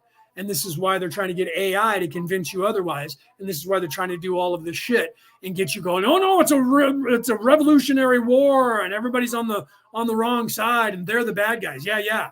And they're the bad guys over there too. And we'll look out. Those are all bad guys. Just kill everybody. Just kill everybody. That's what they're about. Listen to what they're telling you. They're telling you who they are. Pay attention to what's going on, people. Think for yourself.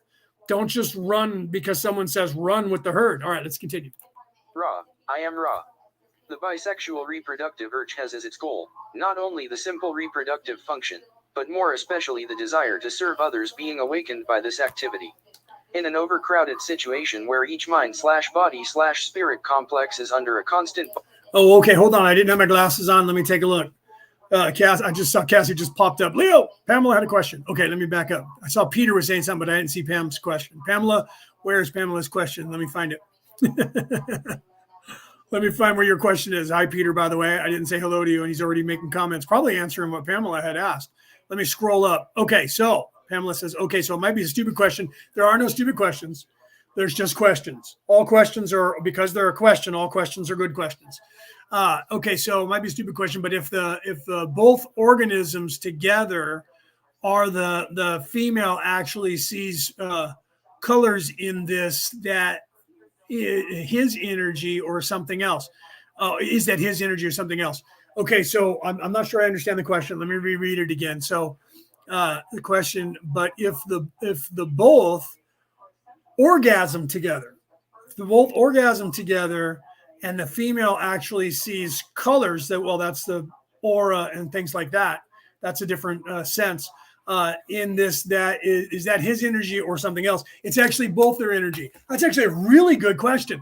Let me explain that question because we just had something similar to that happen on a global scale just in the last week or so. That's a really good question. Okay.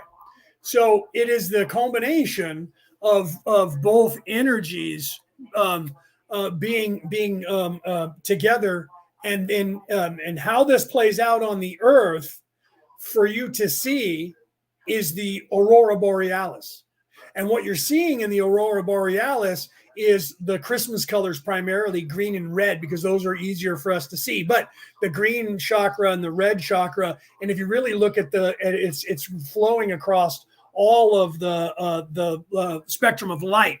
Now, the light waves that we perceive of what's happening there is people will tell you in science, well, it's just a plasma that came off from the sun from a coronal mass ejection, which just, I mean, if you think about what they're saying, that's the same as sperm being ejaculated from a masculine penis going into the feminine womb. So this energy is being expended, an explosion coming off of the sun of plasma or sperm, and it's going to, and then it arrives and it hits the earth. And when it hits the egg of the earth, this is how science isn't telling you this, the sperm is coming from the sun and hitting the earth, and it's interacting with the wall of the cell that is the earth, and it's penetrating and coming in. And when it does so, the energies mix together and it creates this energy field that is called the aurora borealis. That is almost a sexual energy that is coming from the sun that is now being received by the earth, like a female womb receiving the energy of the male. The sun is a male energy that is being expended, and the earth is a feminine energy that is receiving that energy, and it's penetrating the cell just like a sperm cell would penetrate the egg to fertilize it. And that sun's rays comes down here and gives life to the plants and animals and us on inside this cell in this earth. The same way sperm comes down and mixes with the energy of the female cell, it is the same operation going on from the universe itself. But science hasn't caught up to realize that it has something to do with the physical and that it is a transfer of energy in that sexual way. But it is. So it's a beautiful question that you asked. So the aura blending of the auras of the male and female energy going into the female. If some women who are in tune will then see that burst in their brain of colors. You get a euphoric explosion in your brain anyway, that is endorphins. And some women are awake enough to see the colors of that, and when it illuminates their brain and their third eye. So when the male ejaculates in and all of his energy is shoved into the female womb, it goes throughout your entire body like through your chakras, and literally goes to your third eye chakra. And women see that. Men don't see that as much because we're expending energy, but we still have that euphoric effect. And some men still feel that transfer where they do get some energy even from themselves when they do that, but their body physically is expended. But there is a transfer of energy in a sexual way that goes and illuminates the man during that orgasm.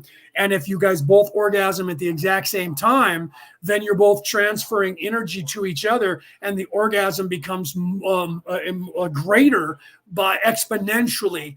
And that's usually when people will then tend to say, oh my, it felt like we blended as one, because you're starting to sense that at that point, have that contact of your energy, and you sensed that in some way in your third eye and your body physically as well. That's when sex becomes really good. You can do that with complete strangers if you're both doing it and you're both actually involved and wanting to freely, like Ra just said, freely getting the energy. And so you're not just expending the red ray root energy because it's a physical thing. You're actually going into the orange ray and then up into the heart chakra, and you're actually expending some of that energy as well. That was actually a really good question. It was not a dumb question at all, Pamela. It was a great question for what we're talking about. Perfect, as a matter of fact. So Ra, because Ra was literally just saying that, and I didn't get on to explain that part of it. So when he was talking about, or they were talking about of the energy freely given, right? That's the energy of the orange ray and the green ray moving up, not just from the physical function of having sex. That's good enough because you get the euphoric effect in your brain, and that illuminates your third eye and all of your brain cells anyways. But if you mean it and you actually have some connection on a spiritual level or in the heart chakra with that other person, then the sex becomes better. So literally, if you guys are both mean it, the sex is going to be better. And then if you're having a connection of some sort, the sex is going to be better. And the higher that connection, the more chakras you get involved in that sex, the more euphoric it is, and the more rounded out that energy is. And the female doesn't just take all of the energy from the male, she takes it, transmutes it, and returns it at the exact same time, and you become one torus of that energy ball. And that's rare to actually have happen. You'll know it when it does. It's not just good sex. You actually feel like you've mind melded, like a Vulcan mind meld with the other person, and that's rare. I did that with my first wife, and we couldn't duplicate that all the time. It's rare. You have to actually work things at the right time of the month, the right time of the day, the right, that's what the whole foreplay thing comes into play for, is getting all of that set to where you're not just physically doing things. So if you're able to perceive those colors, some people can see that when they're just awake. They can look at somebody and see their aura, or they can touch them and feel the aura and tell you what colors are prominent that are coming off of it. But during sex, we tend to have a better chance of seeing those things if we're enjoying it and we care about the person that we're doing this with, because you're doing that. So then you have a better transfer of energy. So this is what he's saying. So when people are volunteering and they're not, because you can just have sex with anybody and it could be good if you both are on and you both mean it, because you're trying and you're moving up to the orange ray chakras, it's going to be better sex than just physical. Right. And I'm sure you've had sex with people where it was just physical and you were like, yeah, okay, I wasn't vested in that at all, especially if you've been abused in your life. You know what I'm talking about. You were just staying in the red ray. Okay, it's a function. They're doing this. I don't have any control over this. I've fought, but they're doing this to me and that's it. So you don't give back any energy. You don't want to have any part of this. So you're pushing the energy down. It's staying in the red ray and the physical. They're done. Get out. I'm glad this is over with, right? Unless there's more and people are raping you. Do you see my point? And then it becomes offensive, and then it's a violation, and it's wrong. But then if you're doing that with somebody that you like, it's better. If you're doing that with somebody that you love, it's better.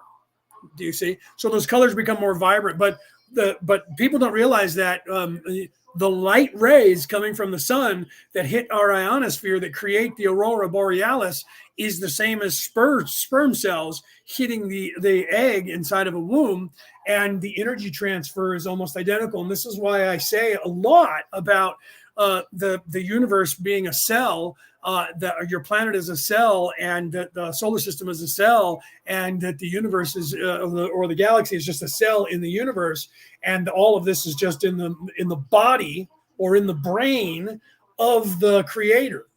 Okay, and that there's no difference because it's identical. It's identical, but science doesn't want to believe that because it says a creation, and they're trying to prove there is no God and there is no creation, and all this shit just is because they're stuck in the physical.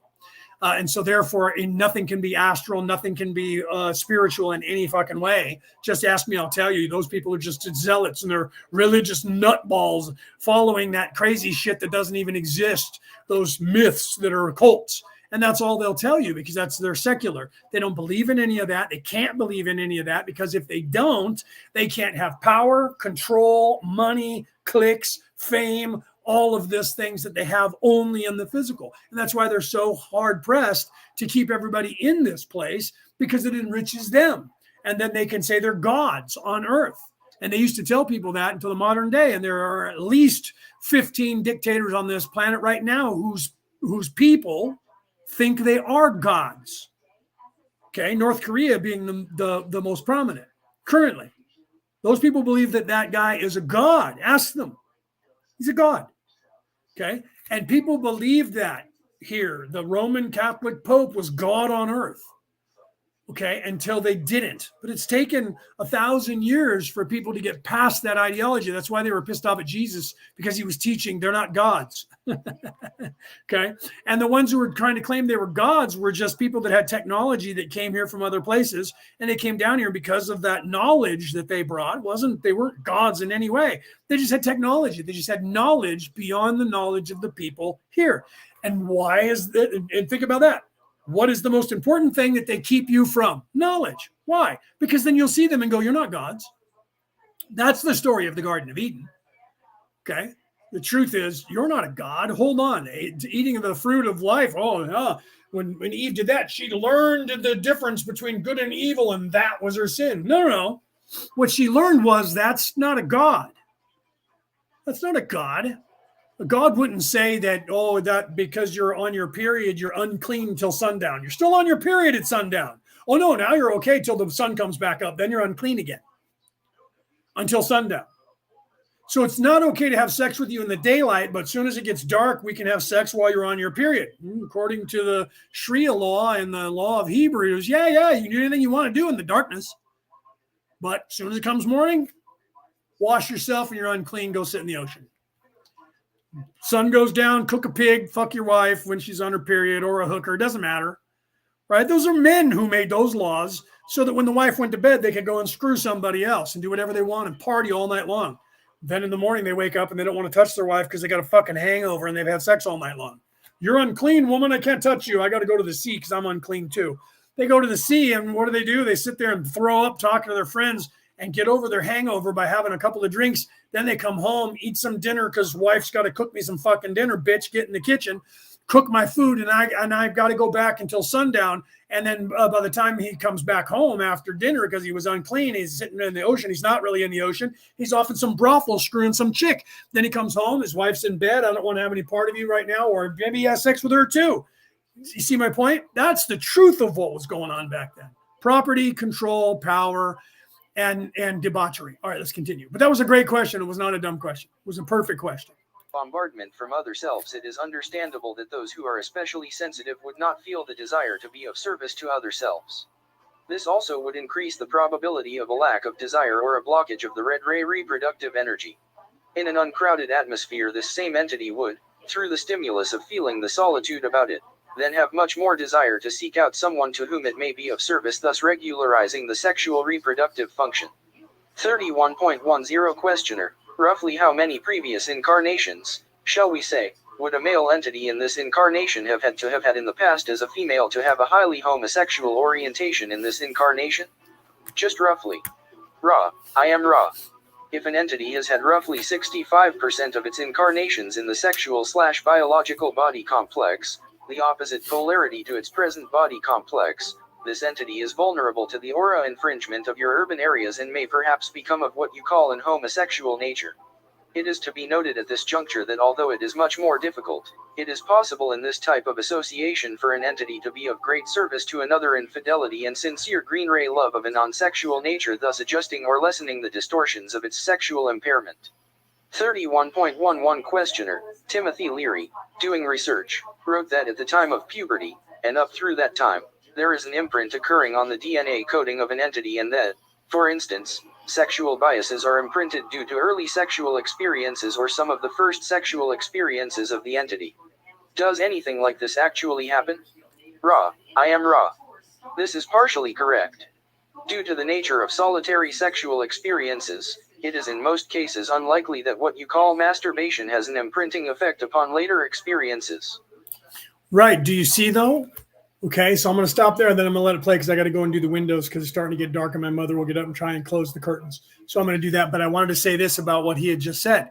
So he's asking the question, Dawn's asking the question that Leary had postulated that during that time period where you're going through puberty, because of the way puberty is, your hormones are out of whack, and and this was Leary because I know the theory, and he's not telling the entire theory. He's assuming that Ron knows, and so I'm explaining. So that in that time period, when kids are going through puberty, they're confused as to their sexuality, and they're still trying to figure it out because they're having both energies bombarding them at this point. So he's saying that if in that time period someone's aware of that and they make your sexual experience completely off kilter from where it is that you're going to be going, for instance, if somebody is a man and you want to make them gay, can you change that about them by convincing them that they're a female at that time period and vice versa for women? And Ra's answer is, and I'll let you play it and you'll hear it, yes. Because of the confusion of everything already bleeding over, because of how long we've been stuck here, because of the overpopulation and the bombardment of them being confused because they've been here for so long, that during that time period, you can force them or convince them that they are something that they are not. Does that sound familiar? It's exactly what is going on currently around the world. And if you know anything about prophecy and you know anything about the different Bibles around the world, this has been foretold by these people thousands of years ago, that in the future there's going to come a time when men are going to be like women and women are going to be like men. And it wasn't saying that, oh, there's going to be a time when, everybody's going to be androgynous. That's not what that means. It's going to be a confusion of the genders. That is something that is being done on purpose to them, told at the time of Jesus. Okay, and you can look that up. It's not just stuff that I'm making up or that these religions made up and then it's all bullshit. This is stuff that was told not just from Jesus, but prior to that in the future this was going to happen. Now, Ra's answering the question because Dawn is postulating, because he read the theory from Leary back in the 60s, because this was only 20 years later. Is it possible that you can force genders to become confused and then choose the wrong gender, and it takes them years, 10, 15, 20 years to right themselves? And the answer is unequivocally yes. It's what's going on currently all around the world on purpose because they're aware of it. Leary was aware of it in the 60s. We're 60 years hence from Leary being aware of it, and Leary worked for the CIA. A lot of you don't know that. He was the father of Satanism, but he worked for the CIA. All of what they were doing was based on and taken, not because he was evil, even though he was a Satanist, but his agenda wasn't to harm people. He was trying to unlock things like with drugs and things like that. Okay. He was actually trying to expand the consciousness of people, but evil people got a hold of the knowledge that he had talked about in other people, and they're using it for their advantage. And I'll let Raw play that out. So if I triggered you just now, then you don't know me personally, right? So if I triggered you, it's because you're equating yourself with the religion of evil and your ego, and I've offended that wherever you are on the earth, and you don't know anything about me personally. Because if you knew me personally, you would understand why I'm saying what I'm saying and the way I'm saying it to you. Okay, so let Raw continue to answer this, and I'm going to run over and close the blinds and turn on the lamp in the living room for my mother, and I'll be right back. But I'll be able to hear what's going on here. And if you have questions, please ask questions in the chat, and I will take the time to answer them. Here we go. This is similarly true with some of the encounters which might be seen as homosexual among those of this age group. These are often, instead, innocent exercises in curiosity. However, it is quite accurate that the first experience in which the mind/body/spirit complex is intensely involved will indeed imprint upon the entity for that life experience a set of preferences. 31.12 Questioner: does the Orion group use this, shall we say, as a gateway to impressing upon entities, shall we say, preferences which could create negative polarization? Ra: I am Ra. Just as we of the Confederation attempt to beam our love and light whenever given the opportunity, including sexual opportunities, so the Orion group will use an opportunity if it is negatively oriented or if the individual is negatively oriented. 31.13 Questioner: is there any emotional bias that has nothing to do with male/female sexual polarity that can create sexual energy buildup in an entity? Ra: I am Ra. The sexual energy buildup is extremely unlikely to occur without sexual bias upon the part of the entity. Perhaps we did not understand your question, but it seems obvious that it would take an entity with the potential for sexual activity to experience a sexual energy buildup. 31.14 Questioner: I was thinking more of the possibility of the Orion group having influenced, say, certain members of the Third Reich who I have read reports of having sexual gratification from the observation of the, in some cases, the gassing and killing of entities in the gas chambers. Ra: I am Ra. We shall repeat, these entities had the potential for sexual energy buildup.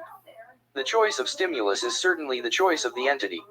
In the case of which you speak, these entities were strongly polarized orange ray, thus finding the energy blockage of power over others, the putting to death being the ultimate power over others, this then being expressed in a sexual manner, though solitary. In this case, the desire would continue unabated and be virtually unquenchable. Now, that's the problem with serial killers and rapists, is that they're residing in the orange ray and they're doing all of this stuff most of the time. Now, also know that I was at one point going to be a profiler. I was actually studying when I was 2021, right around there when I was in college. I was actually going to Quantico to become a profiler in the FBI, and eventually I couldn't because at that time I had tattoos, and you can't have tattoos when you're in the FBI. Now, like 90% of America has tattoos, right? So it doesn't matter. But back then they didn't like that whole entire endeavor because I had tattoos. But I studied because I wanted to be a profiler to catch bad guys. And one of the biggest problems with serial killers is that, and rapists, is that they're living in that orange ray. And killing someone and raping someone is a sexual desire that they have, and it's stimulated by the orange ray and the base red ray root, but it doesn't have any spiritual energy involved in it. So it's literally like, say, if you saw Pirates of the Caribbean, and the curse that they had was that their lust was unquenchable. Their thirst was unquenchable. And that's the way these people get locked into, sociopaths get locked into the orange ray, and it's physical, and the control, the power, the domination over people is a sexual right. This is what most people who are in service to self, they stop there. They don't love anybody but themselves. So they're barely in touch with the green ray chakra of their body. And that's it, nothing above that. And they only love themselves. So they stay seated in the red ray and the orange and yellow ray. And they're primarily in the orange. They're not even in the yellow moving up to the red, because that's only given to themselves. Or, given going to the green, because it's only given to themselves. So they live in the orange ray, and then they dominate people physically in a sexual manner. And it physically feels good, but it doesn't quench their thirst. So they repeat doing it. people who murder people and rape people do that same thing because they think that the physical act is going to quench their thirst. And what they don't realize is that the thirst that they have is unquenchable because their soul is only in service to self, and it can't be quenched as long as it's stuck in this place. It's always there's not enough money, there's not enough power, there's not enough control.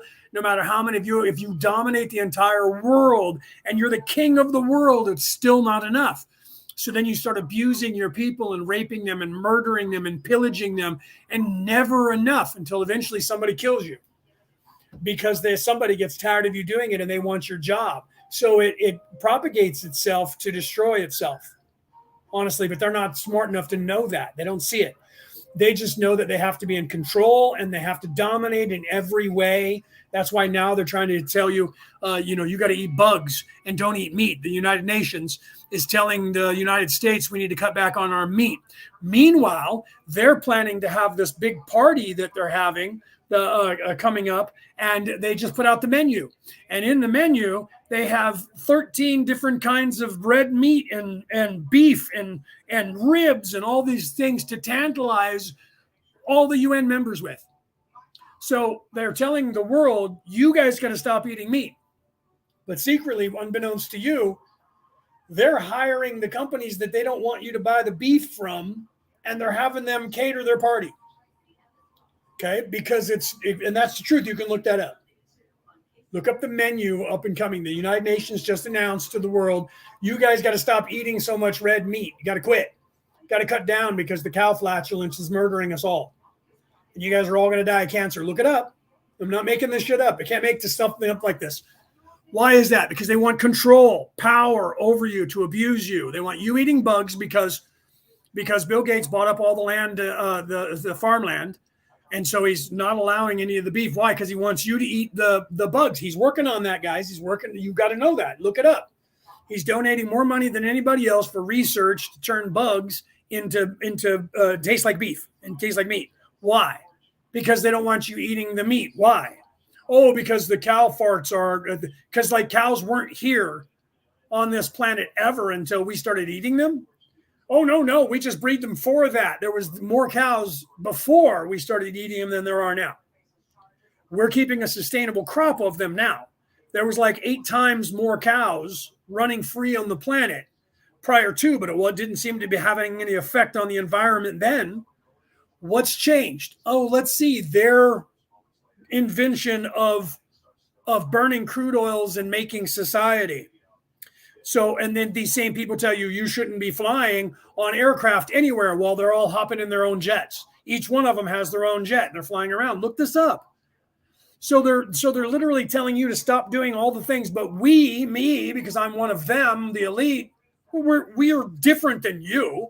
I have to go around the world to tell their people not to eat red meat while I'm eating a burger, flying on my personal jet to get there.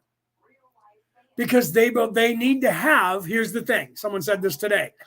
When you get to this top and you're at the top, you can only say you're at the top when everybody else is beneath you. So you have to push people down further because there's nowhere else to go once you're up.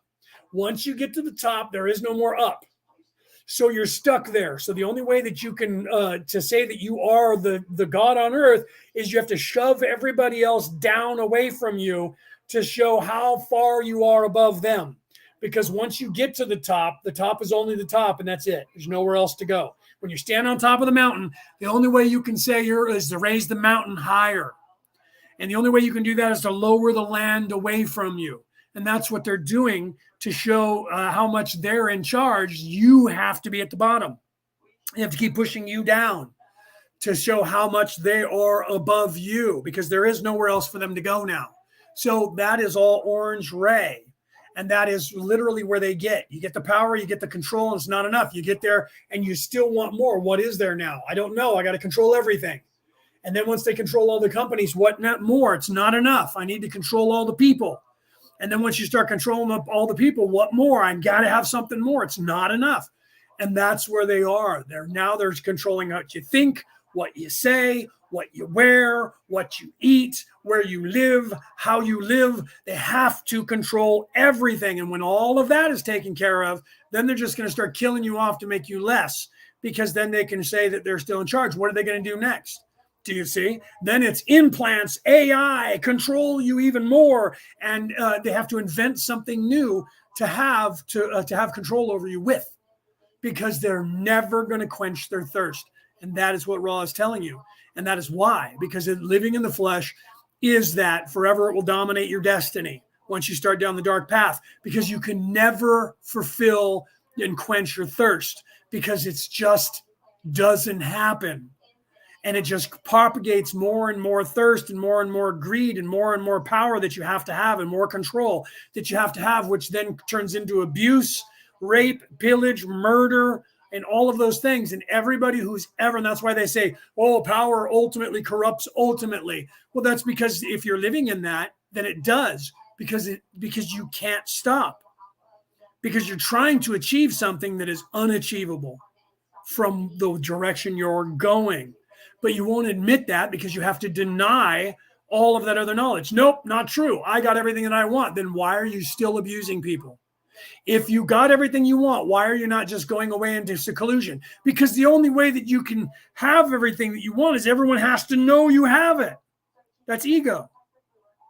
For it to work, for you to be in charge, you have to constantly remind everybody that you're in charge. I had a manager when I was 17 years old who tried to fire me because I didn't buy his bullshit, because he got mad at me and wanted to yell at me on the sales floor. And I asked him, sir, we should go into your office or go into my office so that we're away from the population, so we're not making asses of ourselves. And he thought, of course, I was trying to get him in the back room so I could beat him up or something. So he didn't want to do that. And he kept saying, I am the manager of this entire store, and you will do what I'm telling you that you will do. I am God. You are my servant. You will do what I say you do. But everyone needed to know that. He had to tell the whole world. Whoever was within ear shot to hear him yell at me, a 17-year-old kid, that he was in charge of my world, and everyone else had to know it. Do you see? That was complete ego. I was aware of that at the time. I was waking up, and I was like, sir, what's happening now is that we're looking stupid, and we're destroying the reputation of the company that we both work for by you yelling at me. And he was annoyed that I would even say that to him. And I wasn't yelling that for everybody to hear. I was telling him that at a very low tone that only he could hear. And it was still offensive to him, as if I was screaming it as loud as he was. And he refused to not make a scene in front of all those people. And so, of course, I turned him in. And he got transferred from California to Florida and never saw him again. I kept my job. But he wanted my boss to fire me over it. And my boss was actually a senior manager who was above him, and said, no, I'm not firing him because you yelled at him on the sales floor in front of everybody. And he filed a grievance against the store manager with the zone vice president, and they pulled him out of the store and moved him away. And I kept my job, because they were now concerned that I was going to sue the company, and other people had filed a complaint saying they witnessed it. Now, all of a sudden, that ego was diminished, and I was 17 years old. Okay. I said, no. Do you see? You are not God just because you're in charge of this store, and you're embarrassing us, and we're supposed to be representing this entire company, and now you're making the company look like we're a bunch of ego maniacs. And I threatened to sue over that, and so did other people. And so they got rid of him as quick as they could and apologized to me. And I knew if I was evil at that point, I could have went, okay, now I want a raise, and I want money, and I want a different position. I didn't. I worked there for the rest of the summer and found another job, because if they hired guys like that, I didn't want to work for that company. And I'm not going to throw rocks at the company that was when I was doing it. So the point here is that they get stuck in that orange ray, and they seek more and more and more power, control, and abuse comes next, because they got nothing else. They get to the top, and the top has to get higher, and it can't. So you have to go below them further and further.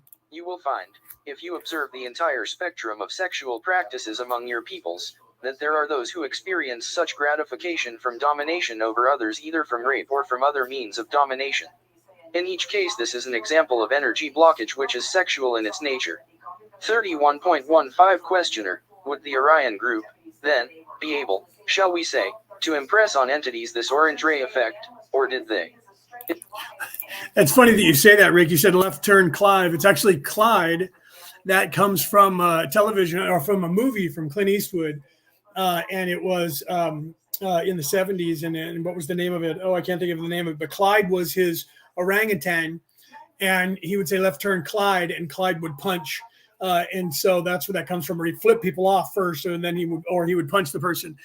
So left turn, so the correct term is left turn Clyde with a D, not Clive. But that's funny that you said that, right? But no, yeah, Aura said, the elite groups are evil and it will catch up to them. Yeah, and truthfully, I'm not sure what you're referring to. It looks like you're referring to something somebody said.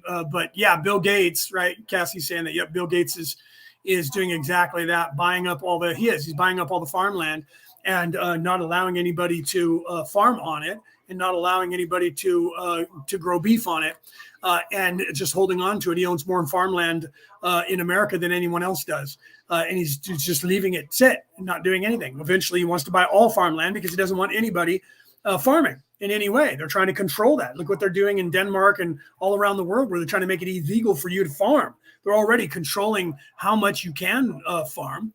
They have to control everything, every aspect of everything. You got to control what you breathe, how much you pay, where you pay, when you pay, what you buy, what you shop, everything, because it's now getting to that.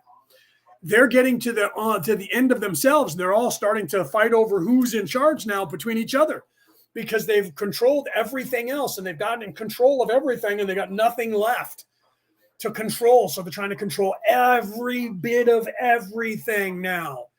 And that's what they're doing. And they're confusing everything. And now they're getting to the point where they're jumping over each other and canceling each other. The cancel culture is canceling itself now. They're canceling each other and everyone else, and it doesn't matter. 10 years ago or less, before COVID, all the protesters loved the progressives. Now, if the progressive shows up, they don't see any difference. They just see an evil politician and they go after him like, wait, no, I'm on your side. I'm the one who gave you all the money and brought you here. And then none of those people care. They're ravenous now. And that's why this whole entire endeavor is about to end. They're killing each other and killing themselves. It's just going to continue until it just implodes. And the only way it's going to stop is that people are going to rise above it and become adults and tell the children, get out of the pool. Everybody out of the fucking pool. Go over and sit down and shut up and do what they tell you to do. They're used to that kind of control. That's it. Nobody gets to play. Give me the ball, sit down, and shut up. Everybody is on a timeout until further notice. Okay? But it's going to take the adults to stop them from doing that. Otherwise, they're just fighting and brawling over whose ball it is. And it's Janie's fault. No, it's Billy's fault. And Billy did it first. No, you did it before I did. No, you did it first. And then you did it. And then you did it. And I'm doing it now because you did it. And yeah, but you did it before that. And you did it last year. And you did it the year before that. No, you did it even when we were kids at 5 years old. No, I'm telling. But there's no mom to tell anymore. So now it's just a brawl between kids screaming at each other and fighting like dogs and cats, just rolling around. And all of us are just sitting there now. Everybody's starting to stop and watch them and go, should we stop them? At some point, people are going to start breaking up the fights. But they're all just, at first it was all, they're all focused. And they're trying to keep them focused on you by keeping you focused on everybody else too. That's the modus operandi, guys. It's exactly what they're trying to do, is what they are succeeding to do. But it's destroying themselves. People are laughing at them now. If they tried another lockdown, oh, COVID, look out, get another shot. They got it on television now. COVID might be over, but the plague is still here. Get another shot. They're calling it, they have a little jingle now. I forgot what they're calling it, but they're calling it like something that's a jingle to sing to get your new vax. La, la, la, la. You have to vex that. Because that's the only way they can get people to do it now. Before it was do it or you're done. We're going to put you in jail. We're going to lock you up. We're going to fire you. And that only worked for a minute. And then people went, no, I don't think so. And now they're like, oh, get your vax. Get your pretty little vax. Do. You love this. This is your buddy Jesus, your buddy, the vaccination. Get your very little vax. That's what they're doing now. They're dancing around for children, the little puppets in front of children again. Because then people are like, oh yeah, I have to go and get my little vax. La, la, la, la, la, la, la, la. That's how far they've gotten already. That's how far they've gotten.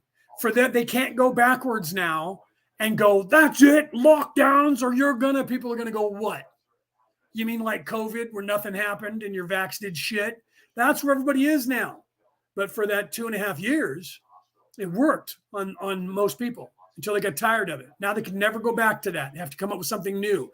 So now they have all of a sudden this disease that's only attacking children because COVID didn't work on children. So now they have a new one. Oh, gotta get a vax, gotta get that vaccination shot, right? And that's what they're doing. Think about it, right? So pretty soon they're going to do that about food. Don't eat beef, gotta eat your plants, gotta eat bugs, because the bug is the best kind of burger. Because that works for children, little puppets, yay, little hand puppets dancing around. And that's what they do. They get a little burger with little hands, little hand puppet. Gotta have your burger, gotta have your food, gotta eat this, love it, love it, love it. That's what they do, man.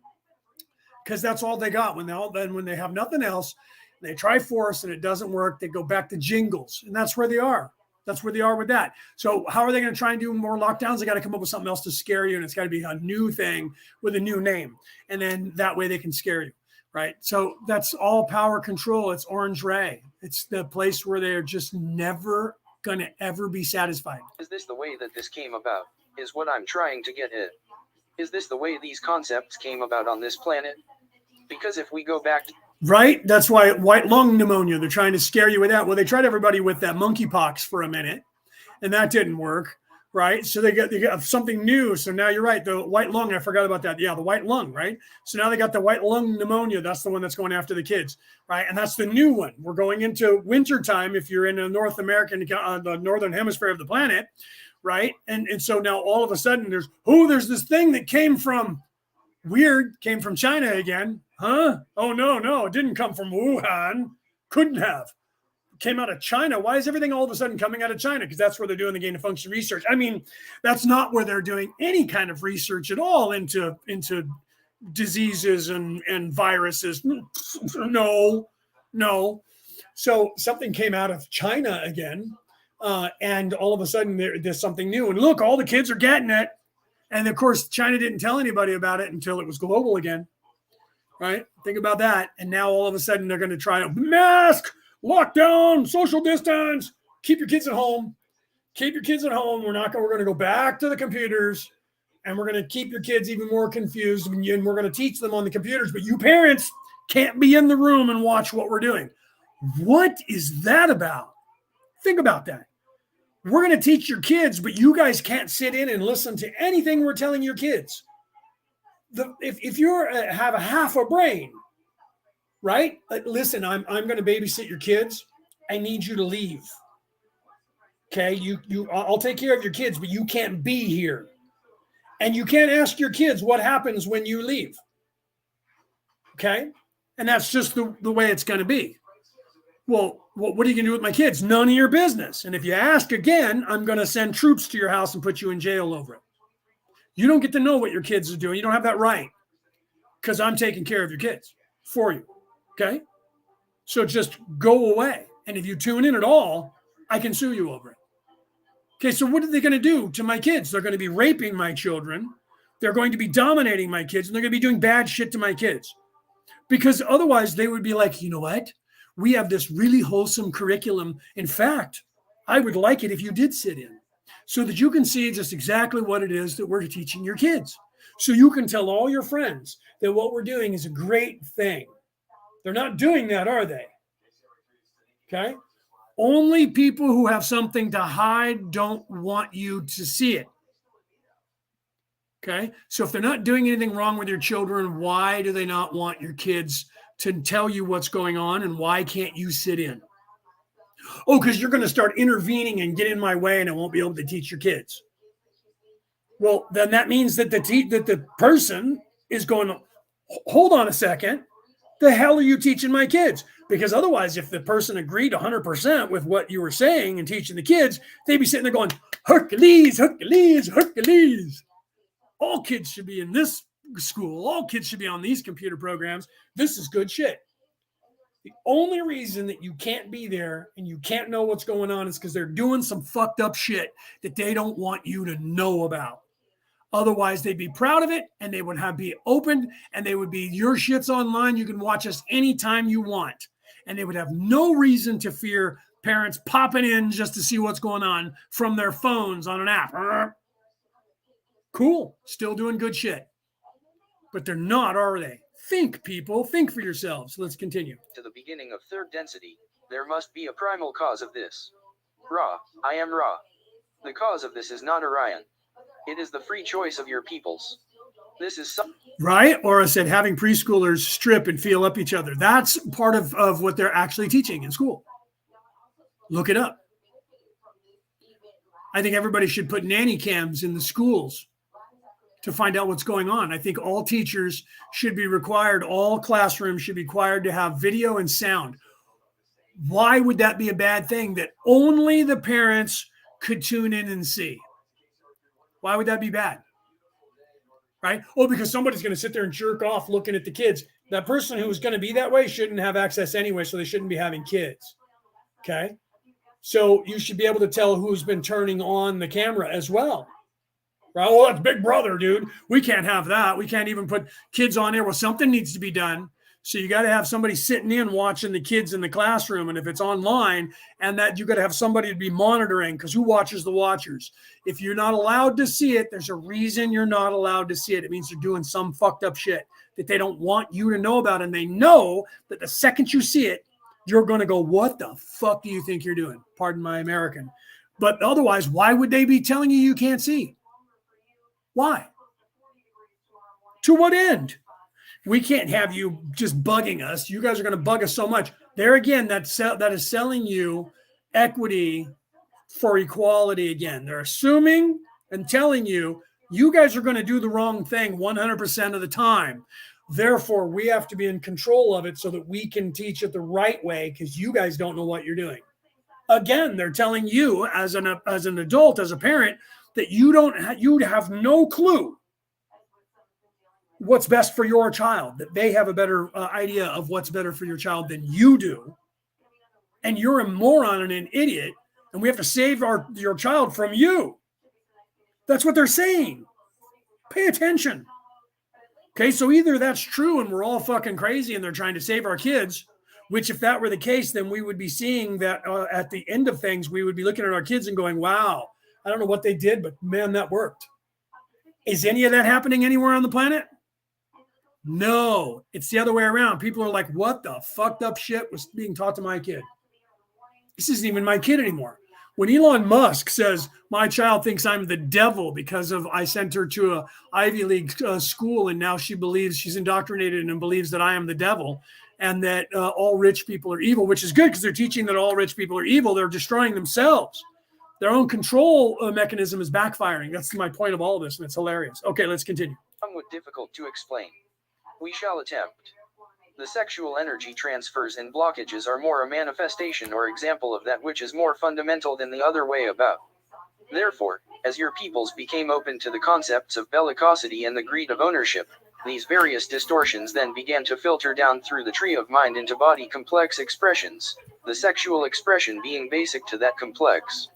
Thus these sexual energy blockages, though Orion influenced and intensified, are basically the product of the beingness chosen freely by your peoples. This will be the final question unless we may speak further upon this question to clarify, or answer any short queries before we close. 31.16 Questioner, I just need to know if this then works through the racial memory to infect the entire population in some way. Does that sort of thing happen? Ra, I am Ra. The racial memory contains all that has been experienced.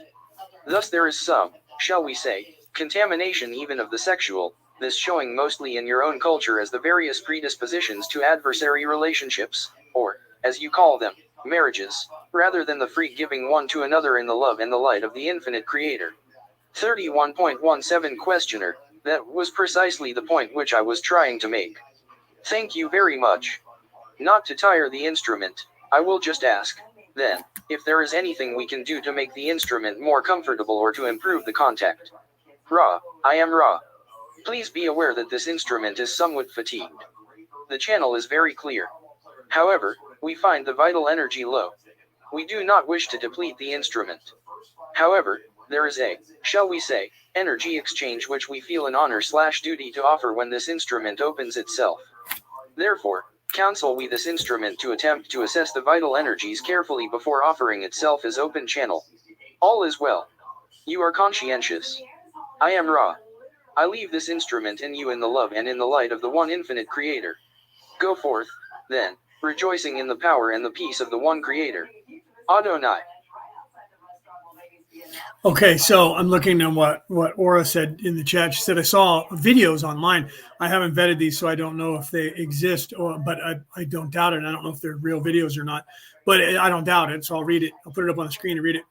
So literally, I saw these videos on social media that the Dutch politician, Tim Wilders, have been screaming about it because he says the children cannot vote, but that they are being taught to do all kinds of sexual activities that are not normal. I see. That's my point. My point is that they keep telling us that we have no right to know what's going on in these classrooms. And to what end? Why would they say that? Why would someone say you can't, you don't get to know? When did it become okay that the curriculum that the teachers are using is not checkable by society? That they're saying this is the curriculum, but you can't come in the class to make sure that that's all I'm doing. And that's acceptable. It's because these teachers' unions have now gained far, far more power than they have governmental powers around the world. And they're utilizing that information and that power because the half of them are fucking pedophiles. Otherwise, they wouldn't be doing what they're doing. They wouldn't be doing that. Why? It's an agenda. There is this worldwide agenda. Think about this. If it were an individual, you would have one school with one teacher that would get caught. But that's not what's happening. The entire curriculum of all teachers everywhere is becoming, and then teachers will be like, that's a lie. That's not even happening. That's not happening. That's a lie. Really? Well, then why is it that these kids are coming out and saying that it is? Oh, because they're evil, see? And they're just saying that for attention. Really? That's weird that they never said that until a time when you guys started saying we can't get to know what's going on in the classrooms. And then the kids are starting to say this is what's actually going on in the classrooms. So if this was going on before and nobody was talking about it, what's changed? Oh, it's because we're telling them to tell you. No, you're not. You're telling them not to tell us. They're telling us that. And you're telling us we don't get to see it. So you're saying you're not up to something, but you keep telling us that you are up to something because you keep trying to hide everything that you're doing back there. And you're saying nothing to see here, don't look. And the kids that are coming out of that are saying they're doing all kinds of hideous shit to us. But you're taking advantage of them by raping them the same way children get raped and abused, and you're working them over on their mind and confusing them into not trusting their own parents. That was called abuse and rape of children until it was being taught in public schools. People went to jail, and that's an atrocity, a global atrocity that you can be tried and convicted of life imprisonment over. But nothing to see here. You don't get to do that. And then when you go to the board, they call the cops on you. And then you have, like here in this country, where the Justice Department sends the Federal Bureau of Investigation to raid your house because you said, I don't like what you're teaching my kid. Wake up, people. Wake up around the world. Think about what's going on and how much of this you would have put up with.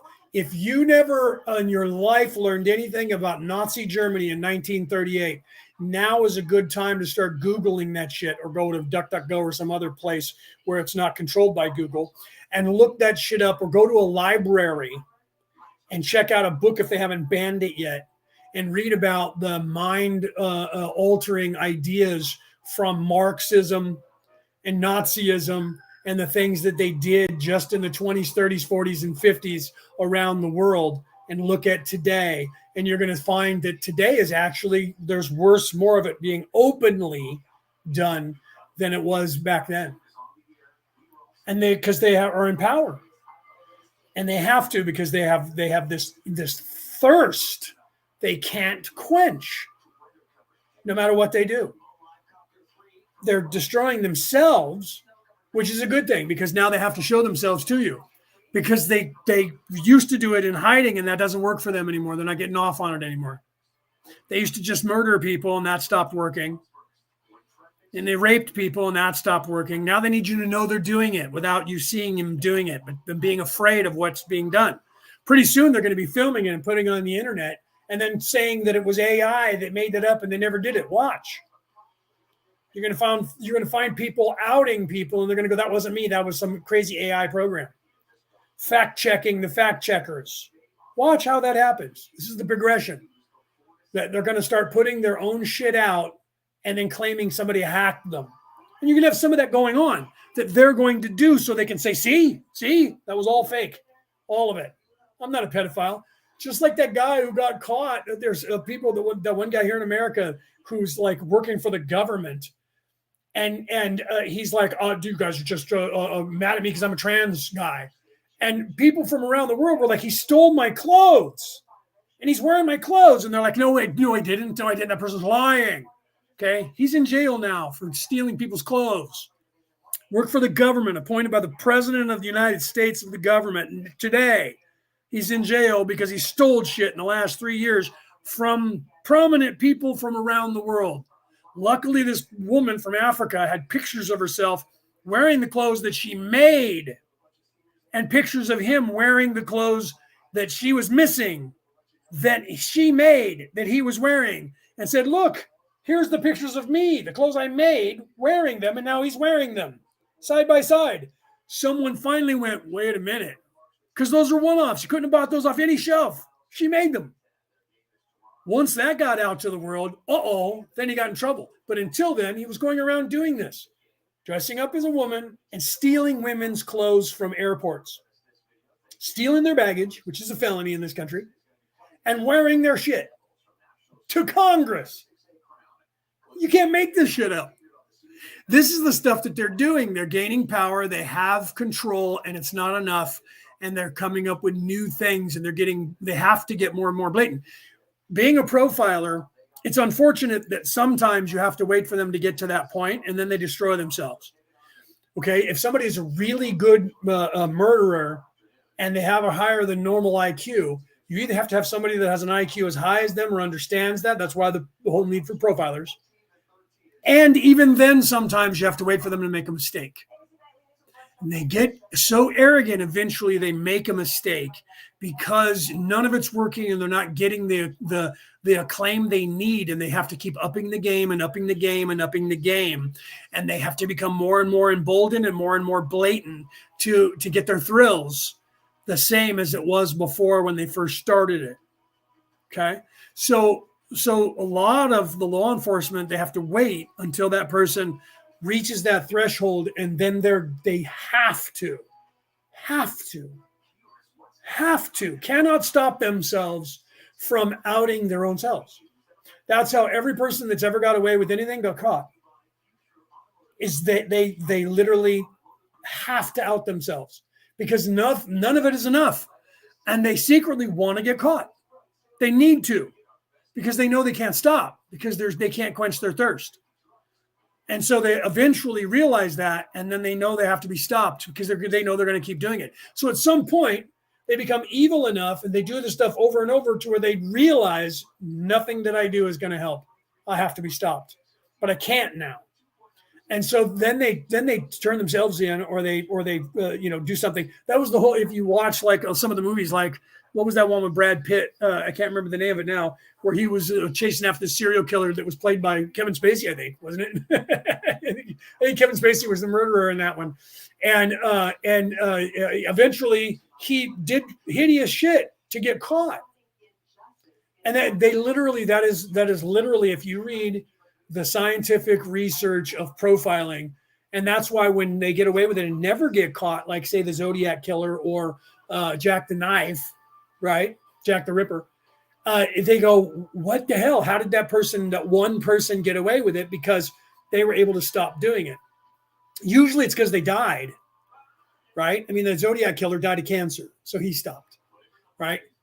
Otherwise, they don't stop. They literally, like, they just caught a guy over here in California, lived less than 2 miles from where I'm talking to you right now.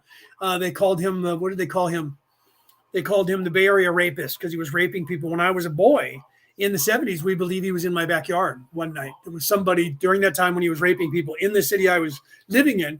And there was somebody that was in the backyard and was possibly spying on our house, looking in our windows. And my dad was working nights. And my mother actually went and got my father's gun and went out and started shooting at the person. And whoever it was never called the cops and said some crazy lady tried to shoot me, because no cops ever showed up. That person left from our backyard because my mother was shooting at them walked outside with the gun and started shooting at the person who was in our backyard. And that person ran for their lives. And nothing ever happened to my family. And no ramifications. Nobody called the cops because all the neighborhood people came out, and we knew that guy was in our city and was peeping around. And there was somebody that was legitimately, I was there, legitimately in our backyard, legitimately peeping in our house. Could have been just some kid trying to peep at, my sister or my mom. Doesn't matter. The point is that person who was going through and doing all that was a cop, was a police officer, and he was a rapist and a pedophile. And he kept doing it for a long time, got away with it for like 40 years. And now they're still figuring out that he never stopped. He just learned how to become less prominent, but he still needed the popularity. Same thing with the Unabomber here in the United States. Eventually he got caught because he had to keep upping his game. That's what happens with all of them. And the ones that don't get, like Jack the Ripper, it's a very good possibility that he was in the English throne. He was one of the princes at the time. Very, very good possibility. If you watch that movie with the one with Johnny Depp, that one's a little bit closer, even the English will tell you that, to the actual ideology of what they thought. But then there was another guy, I've done the study on all of these because I was going to be a profiler.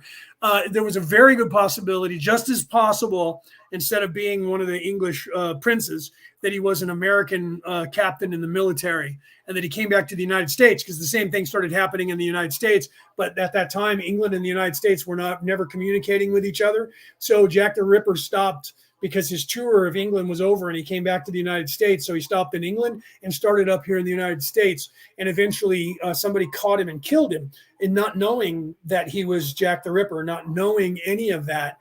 Some guy happened to witness that and shot him while he was trying to rape somebody. And so there's two theories there, and people want to believe that it was the English throne. So everybody believes that more than the idea that he was just some military guy that was a rapist and murderer, and that he was in the Navy, and that he was a captain, and he was a doctor. And that's why he knew all that stuff. Because when you really look into that entire investigation, you find that as time went on, they started investigating to see if it happened in other countries around that same time, so they could try and profile. And the profilers in Quantico have decided, yeah, he was in the American military. And they don't really want to tell the world about it, because then that makes the American military look bad. So the Crown in England doesn't want anybody knowing that, because it makes them look bad. And the Crown in America doesn't want anybody knowing that, because it makes them look bad. So they just kind of keep that out of the public eye and let you make up your own mind.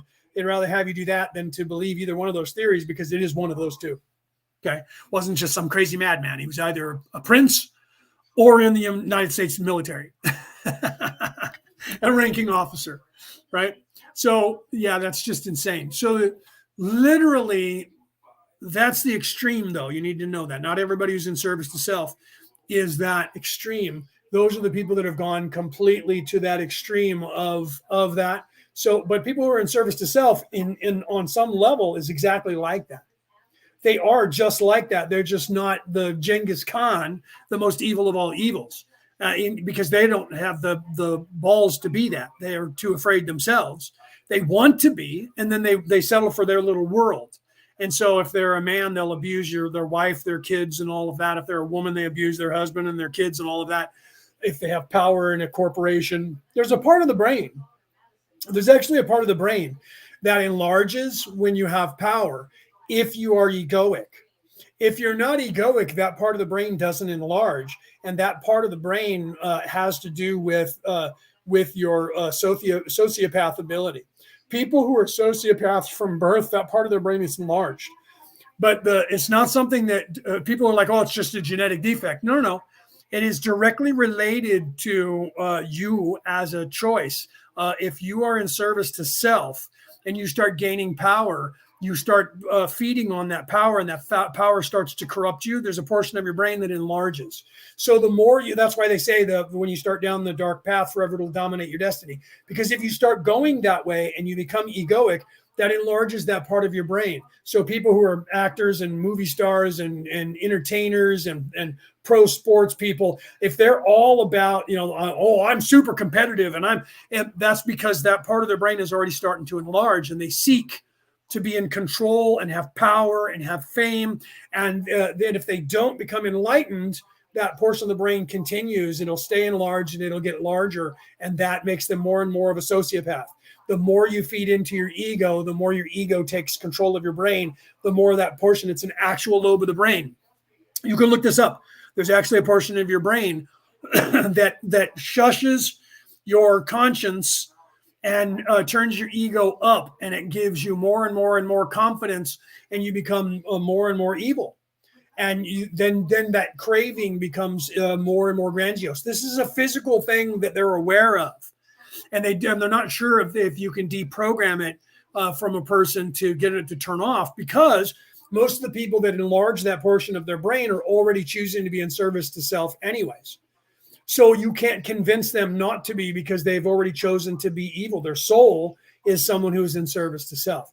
But you can control the lower versions of that and keep them in that place and give them those greedy money, power, and control, and, and get a person to enlarge that portion of the brain slightly to keep them into that section of their lower chakras. And if you get them stuck and hooked on that, it'll enlarge enough to hook them, but it won't enlarge enough to make them super evil. And that's what they're actually trying to do to everybody. And it is a physical difference in your brain that scientists know about. You can look this up. They teach it in profiling around the world to the law enforcement around the world. Okay. So it is an actual thing, and they tell you that. So the truth is that they could test, but the people that are in charge don't want that to be a test, because they know they'll get tested too. And if you test government officials, you'll find that portion of their brain is enlarged. And if you outlaw that and say people that have that kind of a large part of their brain need to have reconditioning, they'll only allow that to happen if you can't test them. Okay. So they can't have that be common knowledge to people, because then people around the world are going to go, and we need to test our kids to see if they have it. And if they have it, to what extent, so that we can curb it. Well, then they can't, no, free will. You're going to be able to allow, then all of a sudden freedom of speech, freedom of will, and all of that comes into play. But they don't want you to do that, because somebody like me is going to go, yeah, I agree with that. And I think we should test every politician everywhere in every country around the world. Every head of state, every head of a business, corporation, actors, people on the boards of everything, school boards, all of that. Everyone on the planet should be tested to find out if you have that part of your brain. And then people should be just like as if you're a drunk driver, right? And, people, that person's an alcoholic, they should be labeled as that. So they don't want that. Can't have it, because it takes away all their power. Because then you would see them and expose them for who they are. But there's an actual portion of the brain that is actually evident when somebody is in there, that they have power and they're power drunk. When they become power drunk, that part of the brain enlarges. They know about it. They've known about it forever. When I found that out, I was 21. I was like, wait, how long have they known this? And they're like, the 20th century. So they've known it since the late 1800s. They knew this then? Yeah, it's a physical. They probably knew it way before this. But they wouldn't let anybody know about it except for the law enforcement who had to chase them. It's not like you can test somebody when you get them. They don't let you do that. So you can't test their brain, do a scan on their brain when you arrest somebody to find out if that portion of the lobe of their brain is enlarged. That's against their rights, their human rights, right? We should, because it would be very quickly and very evident. Only those people who are in service to self and who are drunk on power have that portion of their brain enlarged. But then what do you do with it? Do you lock up every person that has that lobe of the brain? No, you have to figure out how to fix it, right? But that's not what they're going to want you to do. Some people, the children, are going to go lock them up. That's your answer to everything because that's what what they've taught you. So again, their own way, their system has programmed you to say lock them up, kill them if it's a defect, and that's the way they wanted you to be. But now, to save their own lives, they can't have you knowing that because you're going to want to lock them up. Right? The truth is, eventually on this earth, we're going to start testing people for that. And it's not going to matter because the truth is, once everybody graduates from here, you can't hide that anymore. You can only hide that portion of your brain being enlarged when people can't see who you truly are. Once you can see who they truly are, you don't need a CAT scan to know that somebody is in service to self. You don't need it. You become your own, as we call it here in California, you learn your own gaydar, right? You can't live in California without learning gaydar. We call that gaydar. Gay people used to just say that they knew who other gay people were because their gaydar went off. Radar, gaydar, right? If you live in the state of California, in the Bay Area specifically, but anywhere in the central part of California, you learn how to tell when somebody is gay and when they're not. Okay, you learn that just from the way they move, the way they walk, the way they talk, the way they think, all of that. If you have a brain, you see it. If you're ascended, you see it, and it becomes very simple. You can tell. So if you watch Pirates of the Caribbean or Go and Ride the Ride, you know instantly who the pirates are. The good guys don't seem to notice that the pirates have tattoos and have black teeth, and their skin is filthy and dirty, and all of their fingers and their fingernails are black and cracked and split open, and they all seem to dress exactly the same and talk a certain way. Arr. But the good guys don't seem to notice that until they like grab Jack Sparrow's arm and pull up his shirt and see a tattoo of a P and then go pirate. So before that, it wasn't obvious. But see, to Disney, they designed that so that it would be completely obvious to children who the pirates are. But then they're teaching you pirates are not necessarily bad because in the truth, pirates weren't bad people. Pirates were people who wanted to be free and did not want to live under the yoke of a governmental system and this system around the world. But they can't have you knowing that. So they want you to go, well, pirates are bad, but some of them are good. And they're kind of good and not bad. You don't know who is and when they are. So Jack Sparrow was the perfect neutral character because you never knew whether he was the hero. He was the anti-hero. You couldn't tell if he was the good guy or the bad guy. One second he was a good guy, then he was a bad guy, right? And the truth is he just was trying to make his way and be free, right? So that's why eventually everybody associates with the pirates in those movies and not the people who are all prim and proper and wearing the wigs and the makeup and wearing brand new clothing. Right, all of the pirates were scruffy looking, dirty. All their clothes was tattered and ripped. It was obvious who they were. It becomes that as you ascend, it becomes that obvious of who is good and who is evil.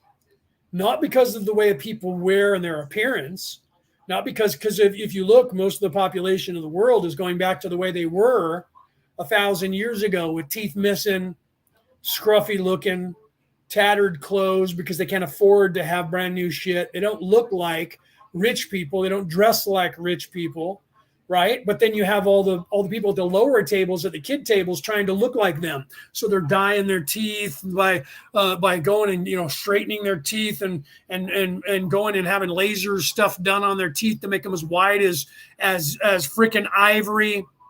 And then they're getting all the looks to look like the stars and wearing the same makeups and trying to wear the same clothes because they want to look rich. Well, the rich people just change what they do so they look more rich than you do.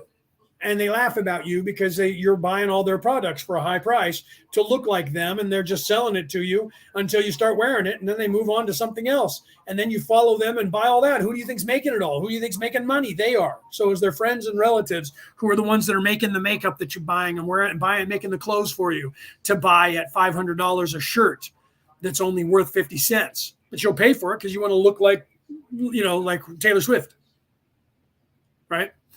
That's the whole purpose. They're designed to do that, to get you hooked on their shit, to keep you where you are and spend all of your money looking like them. And then they just change the way they look to a new look and then sell you on that one. Didn't you ever notice that? All these people that are the fashion designers have to design new crazy shit every year. You don't see real people actually wearing that shit. You see stars wearing it, doing the walk on Broadway or going to all the award ceremonies, and then you go out and buy that dress. They never wear it again. You don't see them walking around. They wouldn't be caught dead wearing the same outfit as another person, let alone wearing a dress that they wore at some an award ceremony. They're not going to wear it again, but you're going to buy it, and you're going to own it, and you're going to wear it every chance you get. They're going to laugh at you for doing it because that cost you $1,000 you didn't have. And they wore it once for free because they don't have to pay for it. Because that person, like an Armani suit, those guys that wear Armani suit, the new one, Armani lets them wear it for free because they know that you fans of that person are going to buy that suit.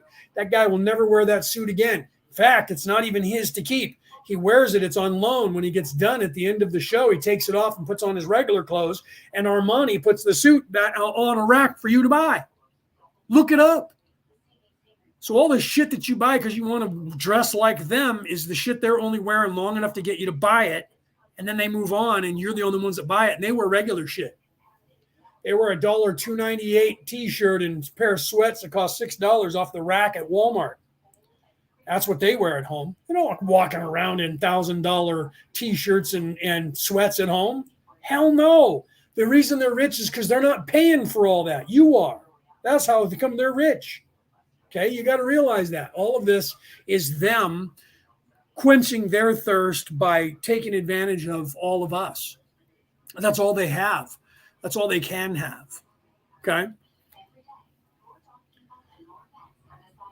So literally, okay, I got to go because it's getting late and we're done here. But so literally this entire session was about the energy of the chakras, the transfer of sexual energy, and also talking about people that were Ross talking about that, people that are stuck in the orange yellow ray, the red ray to the orange or to the yellow to the orange, and not into the green or above that.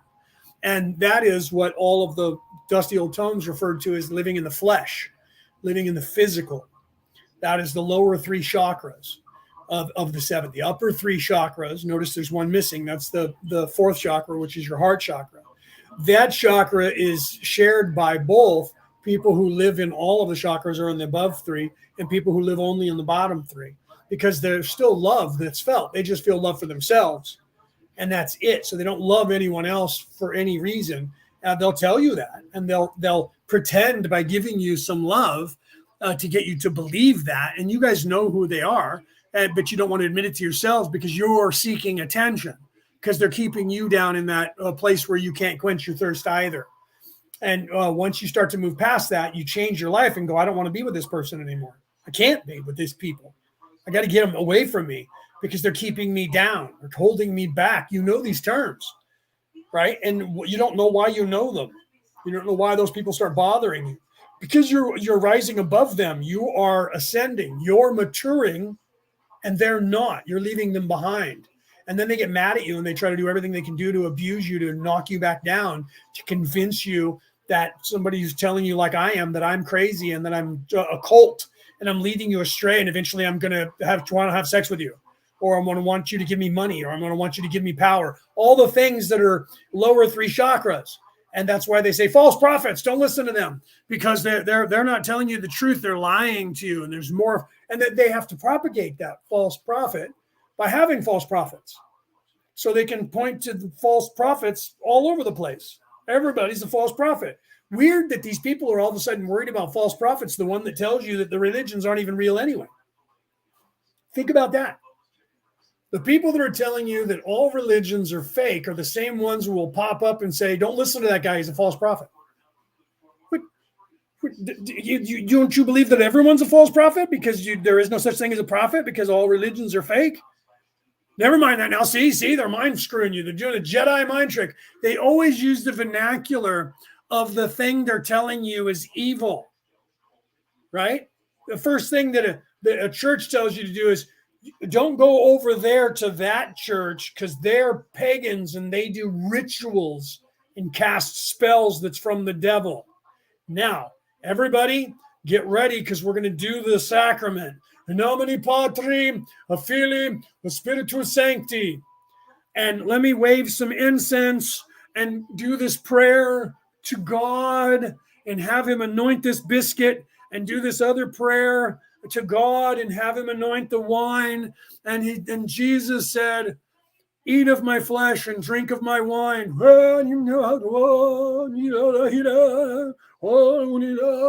should be praised and God is good. And I'm not casting a spell. I'm doing a ritual to God because God said so. And if you are on your period, you're unclean until the sun goes down, unless you live in the southern hemisphere. And then, well, it's the sun down there too, which is really odd because so the sun itself cleanses, but yet when the sun's up, you're not being cleansed by the sun. It's only when the sun goes away that you're cleansed when the sun comes up the next day. Wait, what? That doesn't make any sense, does it? Yeah. And the same thing when people who are worried about witchcraft, because they've been told that by their Christian religion, when you do something that is not a part of their religion, they immediately go, oh no, I need to cast a spell because they're casting a spell and it's evil. First thing they need to do is write down some incantation and tape it to the wall or the roof or the door threshold. They go, quick, we need to, they're evil. Go and get a priest to come in here and cast a spell on them. I cast you out, evil spirit, in the name of the Father and the Son and the Holy Spirit, be gone. So you're casting a spell to stop someone from casting a spell. Yeah, but mine's the righteous spell because it's my God.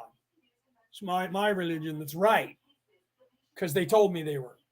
They're the only one. Weird, because the Romans got one, the Jews got one, the Israelis over there, those Jews got one, and the Israelis over here got a different one, but it's similar to that one. And the Christians over here got the same one, but similar to the Roman one, but it's different than the Roman one. And then you got one that's, so every single walk of life has their own religion, and they all swear theirs is the right one. So whose is the wrong one, and who's the right one then?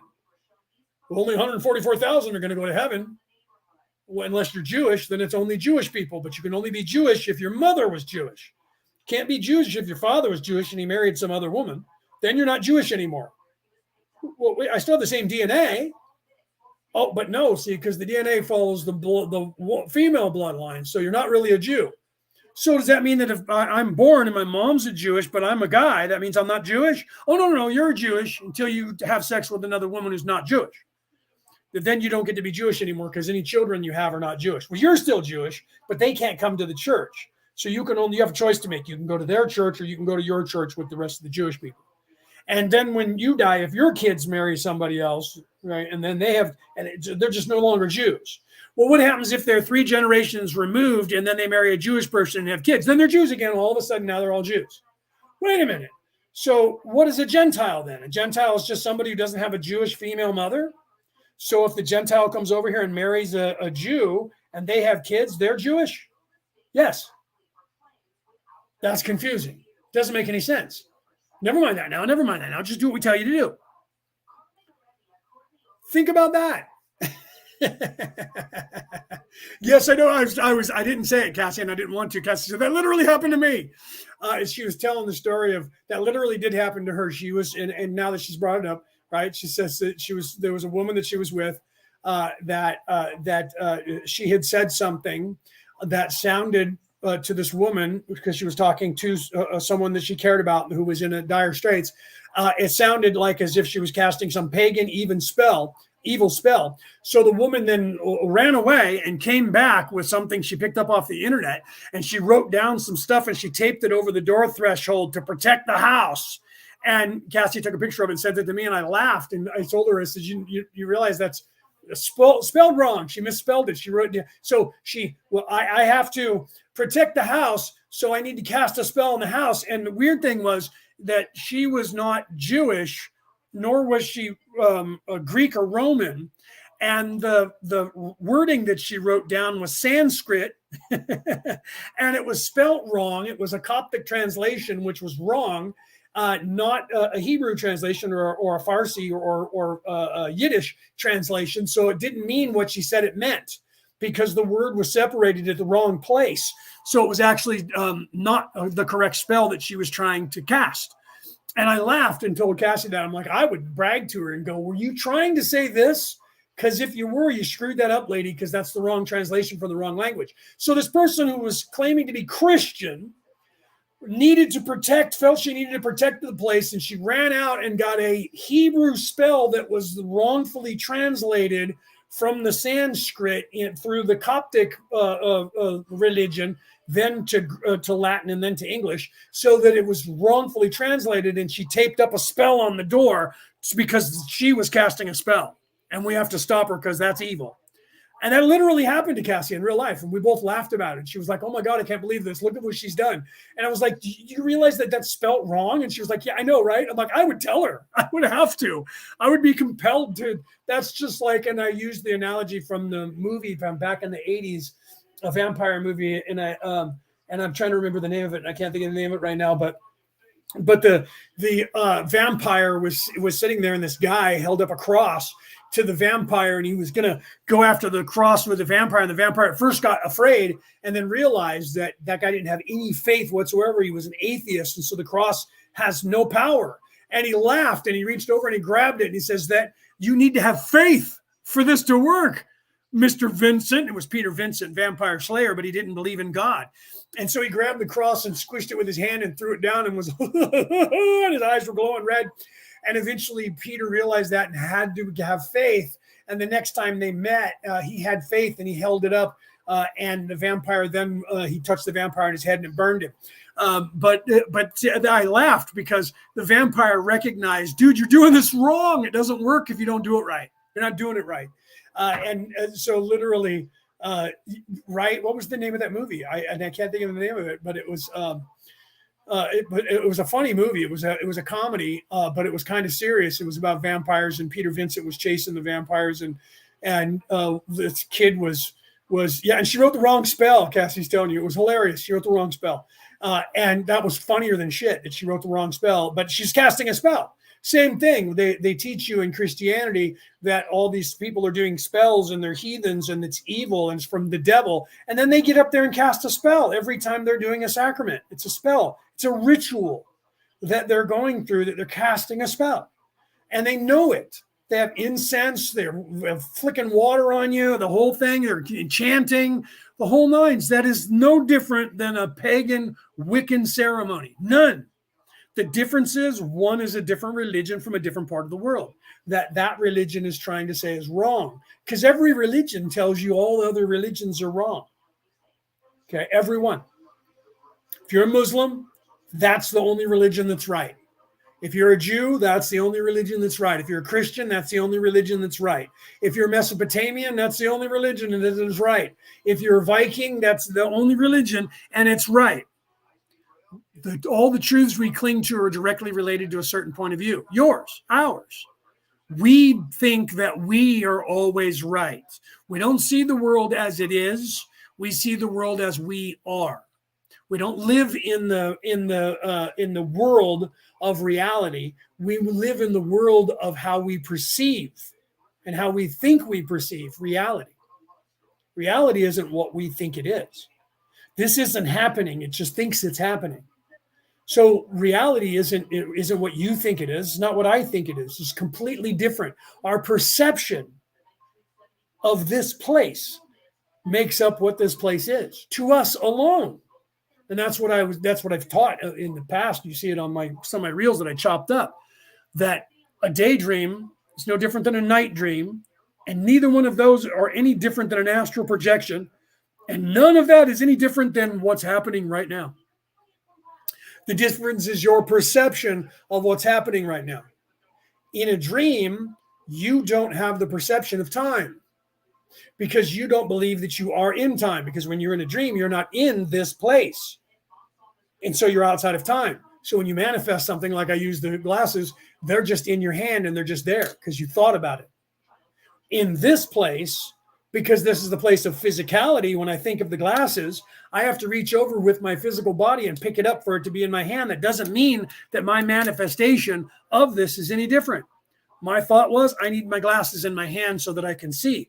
In a sleeping dream, they'll just be either on my face or in my hands, because I don't need to, in that place, find them, pick them up, and put them on my face, because I'm outside of time. In this place, I'm bound by the laws here. So for those glasses to manifest, I have to manifest them in a physical way. even though I manifest them in a spiritual way. And by doing so, I bring that into being. But because there is a separation of time, past, present, and future, I have to, at the present, manifest my glasses. And those can't manifest in the present because they would already be there and I wouldn't have to. It's a time paradox. So I have to say, I want these glasses to be in my hand. And then I have to physically, because I'm in a physical place that is bound by time, I have to use the rules of engagement in this physical place of this physical reality. And I have to reach over with something physical and pick up the glasses and put them on. Because in this place, time thinks that it is, because it's designed to think that it is. So therefore, everything has to be in the physical. But the manifestation of that, once you start to realize, is the same in your mind, because it's being done by your spirit outside of the body, and that you have control over the universe and you can make the glasses come to you. Once you start to realize that, then you know this place is no different than a daydream, a night dream, or astral projection. It's only my perception of what's happening. And my perception of what's happening here is that time is a constant. Everywhere else, my perception is there is no time. So does that make that place not real? Doesn't exist? If you're trying to justify this place, you have to say that. None of that happens at all in reality, because reality is this physical. Those are people that are stuck in this place and believe this place to be the only place. And they have to have you believe that, because if you don't believe that, you'll stop believing them. The second you start thinking that maybe these other places where there's more of, by the way, daydream place, night dream place, astral projection, all of those places exist outside of here, and there's all kinds of stuff I can do there. I can't rape and pillage because that's only in the physical. So all of the things that they want you to believe is reality is only things that can be done physically. And they're desperate for you to believe that that's all there is. Because for them to exist as high as they are on the mountain above you, you have to exist below them. And to do that, you can't know there is anything besides them at the top. That's the modus operandi. Do you understand? Okay. So unless you guys have any other questions, now you guys are just continuing the conversation. We can do this at any time. Okay. So hopefully that helped. So this entire session was to show you, to start getting you to the realization, first of all, of moving into the upper chakras and the transfer of energy between not just the sexes, not just physically, but in a spiritual way, and the balance of your own energies, of all of that, the Kundalini, Kunda buffer energy. Everyone says Kundalini like it's one energy, because, it's supposed to, but it's actually two energies, masculine and feminine, good and evil, light and dark. One is called the Kundalini energy and one's called the Kunda buffer, because the Kundalini energy is masculine. Kunda buffer energy is feminine. So there's two energies that are intertwined. Okay, one is masculine and one is feminine. And there's a name for each one. But people over here in the West just like saying, we're going into 12D now. 4 or 5 years ago, it was we're bypassing 3D and going into 4D. And then it was we're bypassing 4D and going straight into 5D. Here we are 5 years later, and all of a sudden, we're now jumping to 12D. I hear people saying that all over TikTok. We're going into 12D, man. We're bypassing. I'm just like, oh my. But you know what? If it helps you expand your consciousness, that's why I don't fight so much about Anunnaki, even though I do. Because if you look that up, you're going to find out there is no such thing. Never was. That was added.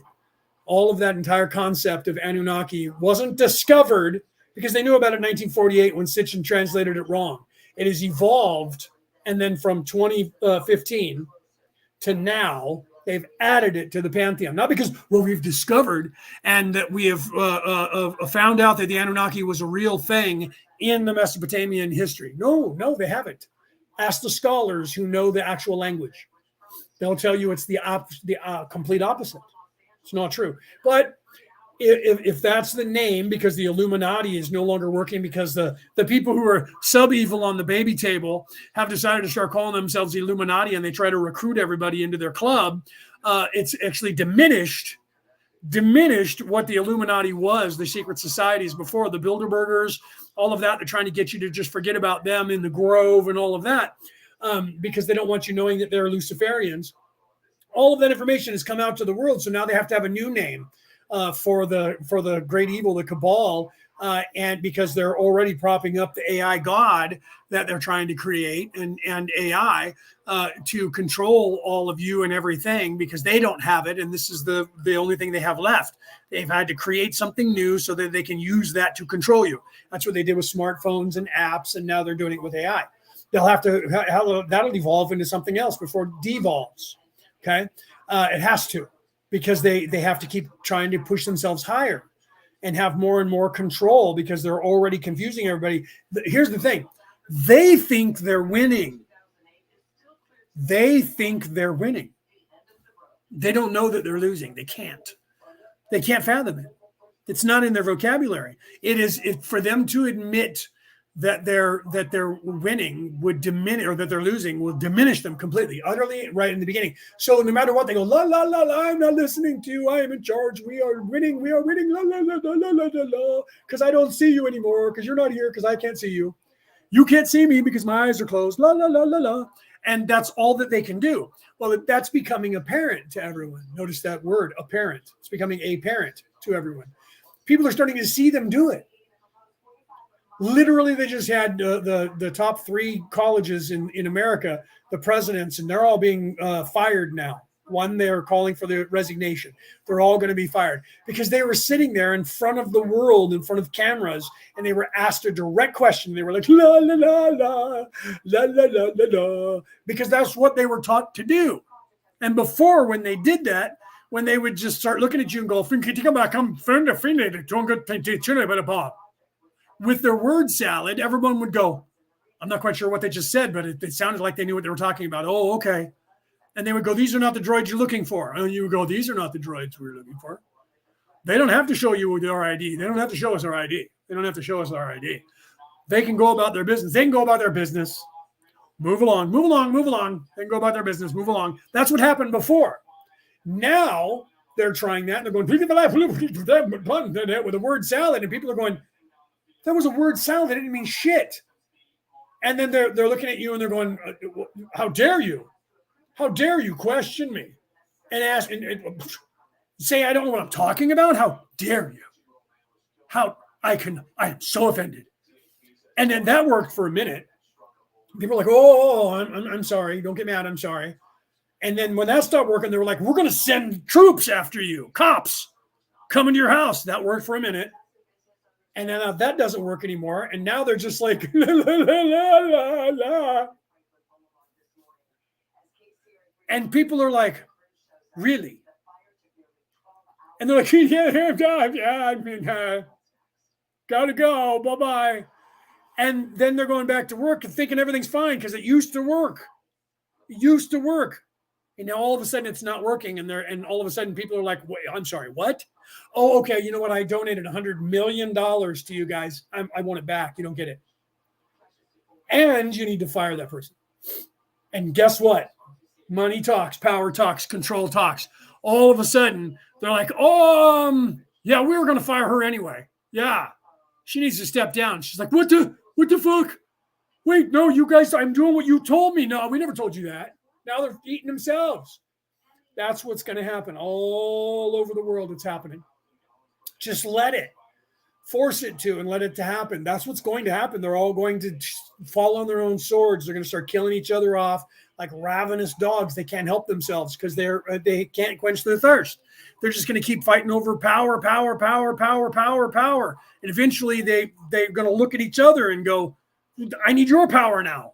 No, this is my power. You don't get my power. They can only keep to themselves for so long. The one thing you can count on with evil people is that they can only work together for so long because all of them secretly want to be in charge. All you have to do is let them propagate that. That's why we say, give them more rope and they'll hang themselves. That's those sayings come from. Be patient. Watch them. Don't let them on the lower levels get away with shit. That's how you change it.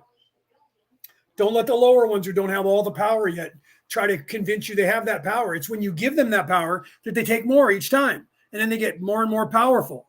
Do you see? So you stop the ones at the low level, at the grassroots level. No. Sit down. No. Don't touch that. Bad boy. No. And then they're going to go, no, hey, I'm powerful. No, you're nobody right now. You're not powerful yet. Sit down and shut up. We're not letting you get away with it. And then they have to figure out how to control you to let them have the power. The sooner you stop them when they're kids, the less they get in charge. If you let them have a little bit of power when they're in charge, they're going to take more and more and more and more and work their way up. And the more they work their way up, the more power they gain, the more control they have, the more blazing they get. When they're already at the top, you got to wait for them to start killing each other off. They will. Let them do it. Control what you can at the bottom. Make the changes down there. That trickles up. Always trickles up. Everything is funneled up to them. All money, all power goes up to them. So you take it away at the bottom, and them losing that power trickles up. That's how you work it. You don't have to have a revolution. You don't have to, we're going to vote them out. You're just going to vote for a guy who has just as much power or a girl that has just as much power. That's it. So, yeah, you got to go lesser of two evils for now up at the top. But let them kill each other while they're doing it and keep control of things so they're not going to a world war and killing all of us.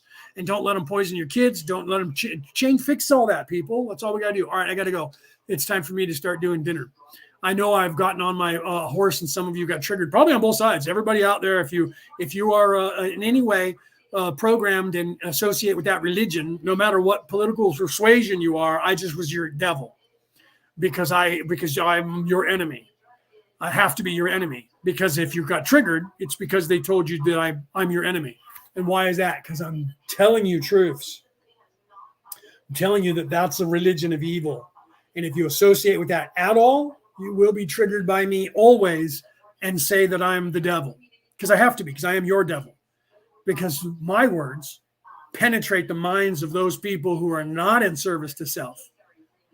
And point out who you are and take a flashlight and shing, take a look. That's what they look like. Here's a flashlight on me. Here's a flashlight on you and them and all of them. What do we have and who has what in common? Who is telling you who they are? Who's not telling you who they are? Everybody's telling you who they are. I tell you who I am. Everybody's telling you who they are. All you have to do is pay attention and be in a place to see that. And how do you get there? Question everything. Don't believe a word I say to you. Don't believe a word anyone says to you. No one.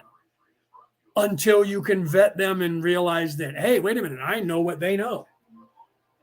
Right? So if you associate with that always and you're in service to self, you're going to only believe people that are in service to self. That's why people who associate with a progressive ideology only agrees with people who are progressive. And people who are conservative ideologies only agree with people that are conservative. And everybody else is your enemy because you've chosen one side of the evil religion or the other side of the evil religion because you've chosen the evil religion. People who are pacifists and anarchists and don't want anything to do with any of this politic, not just the separation of church and state. Most of you people out there who don't want to believe in the state also don't believe in the religions anymore, and you don't know why. It's because they're failing you because they're acting just like them. They are them. At the top, not everybody in all the churches. Everybody on the grassroots level in the churches, probably 84% of them are good people who are trying to teach you good things. The problem is at the top, it's been corrupted.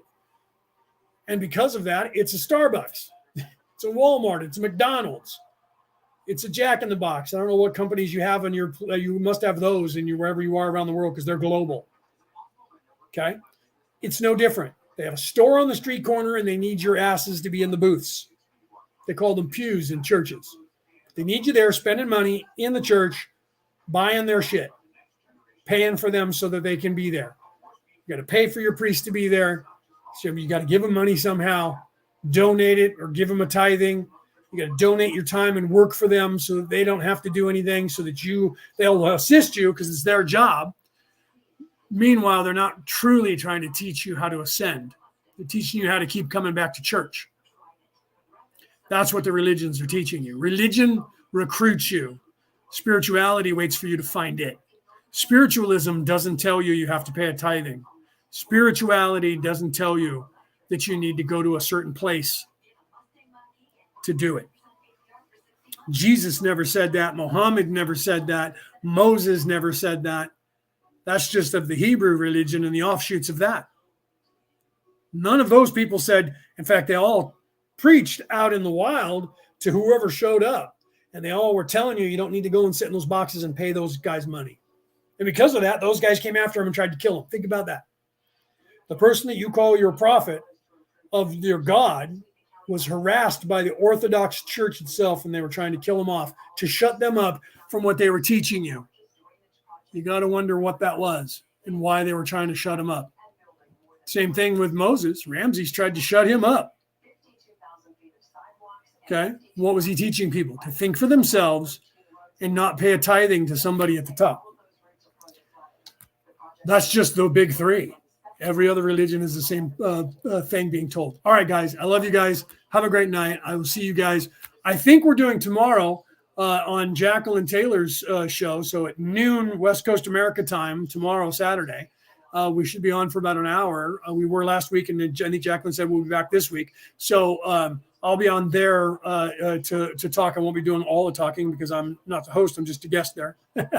So I'll be talking a little bit there. But we did a little bit over an hour, like an hour and 5 or 10 minutes last week. I believe we're doing that again tomorrow. So don't be surprised if we go live. So if you guys want to tune in and hear more than just my shit that I'm saying, is you hear other people like-minded talking about the same stuff. We usually have we're not talking about the law of one, although we do end up talking about that too, because it usually coincides weirdly.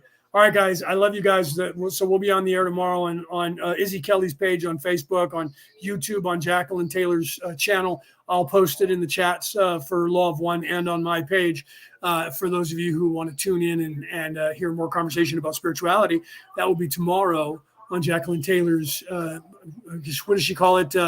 Weekend with Jack or something like that. All right, guys. I love you guys. Have a great night. I'll see you guys either tomorrow or I'll see you next week on the Law of One. Have a great day.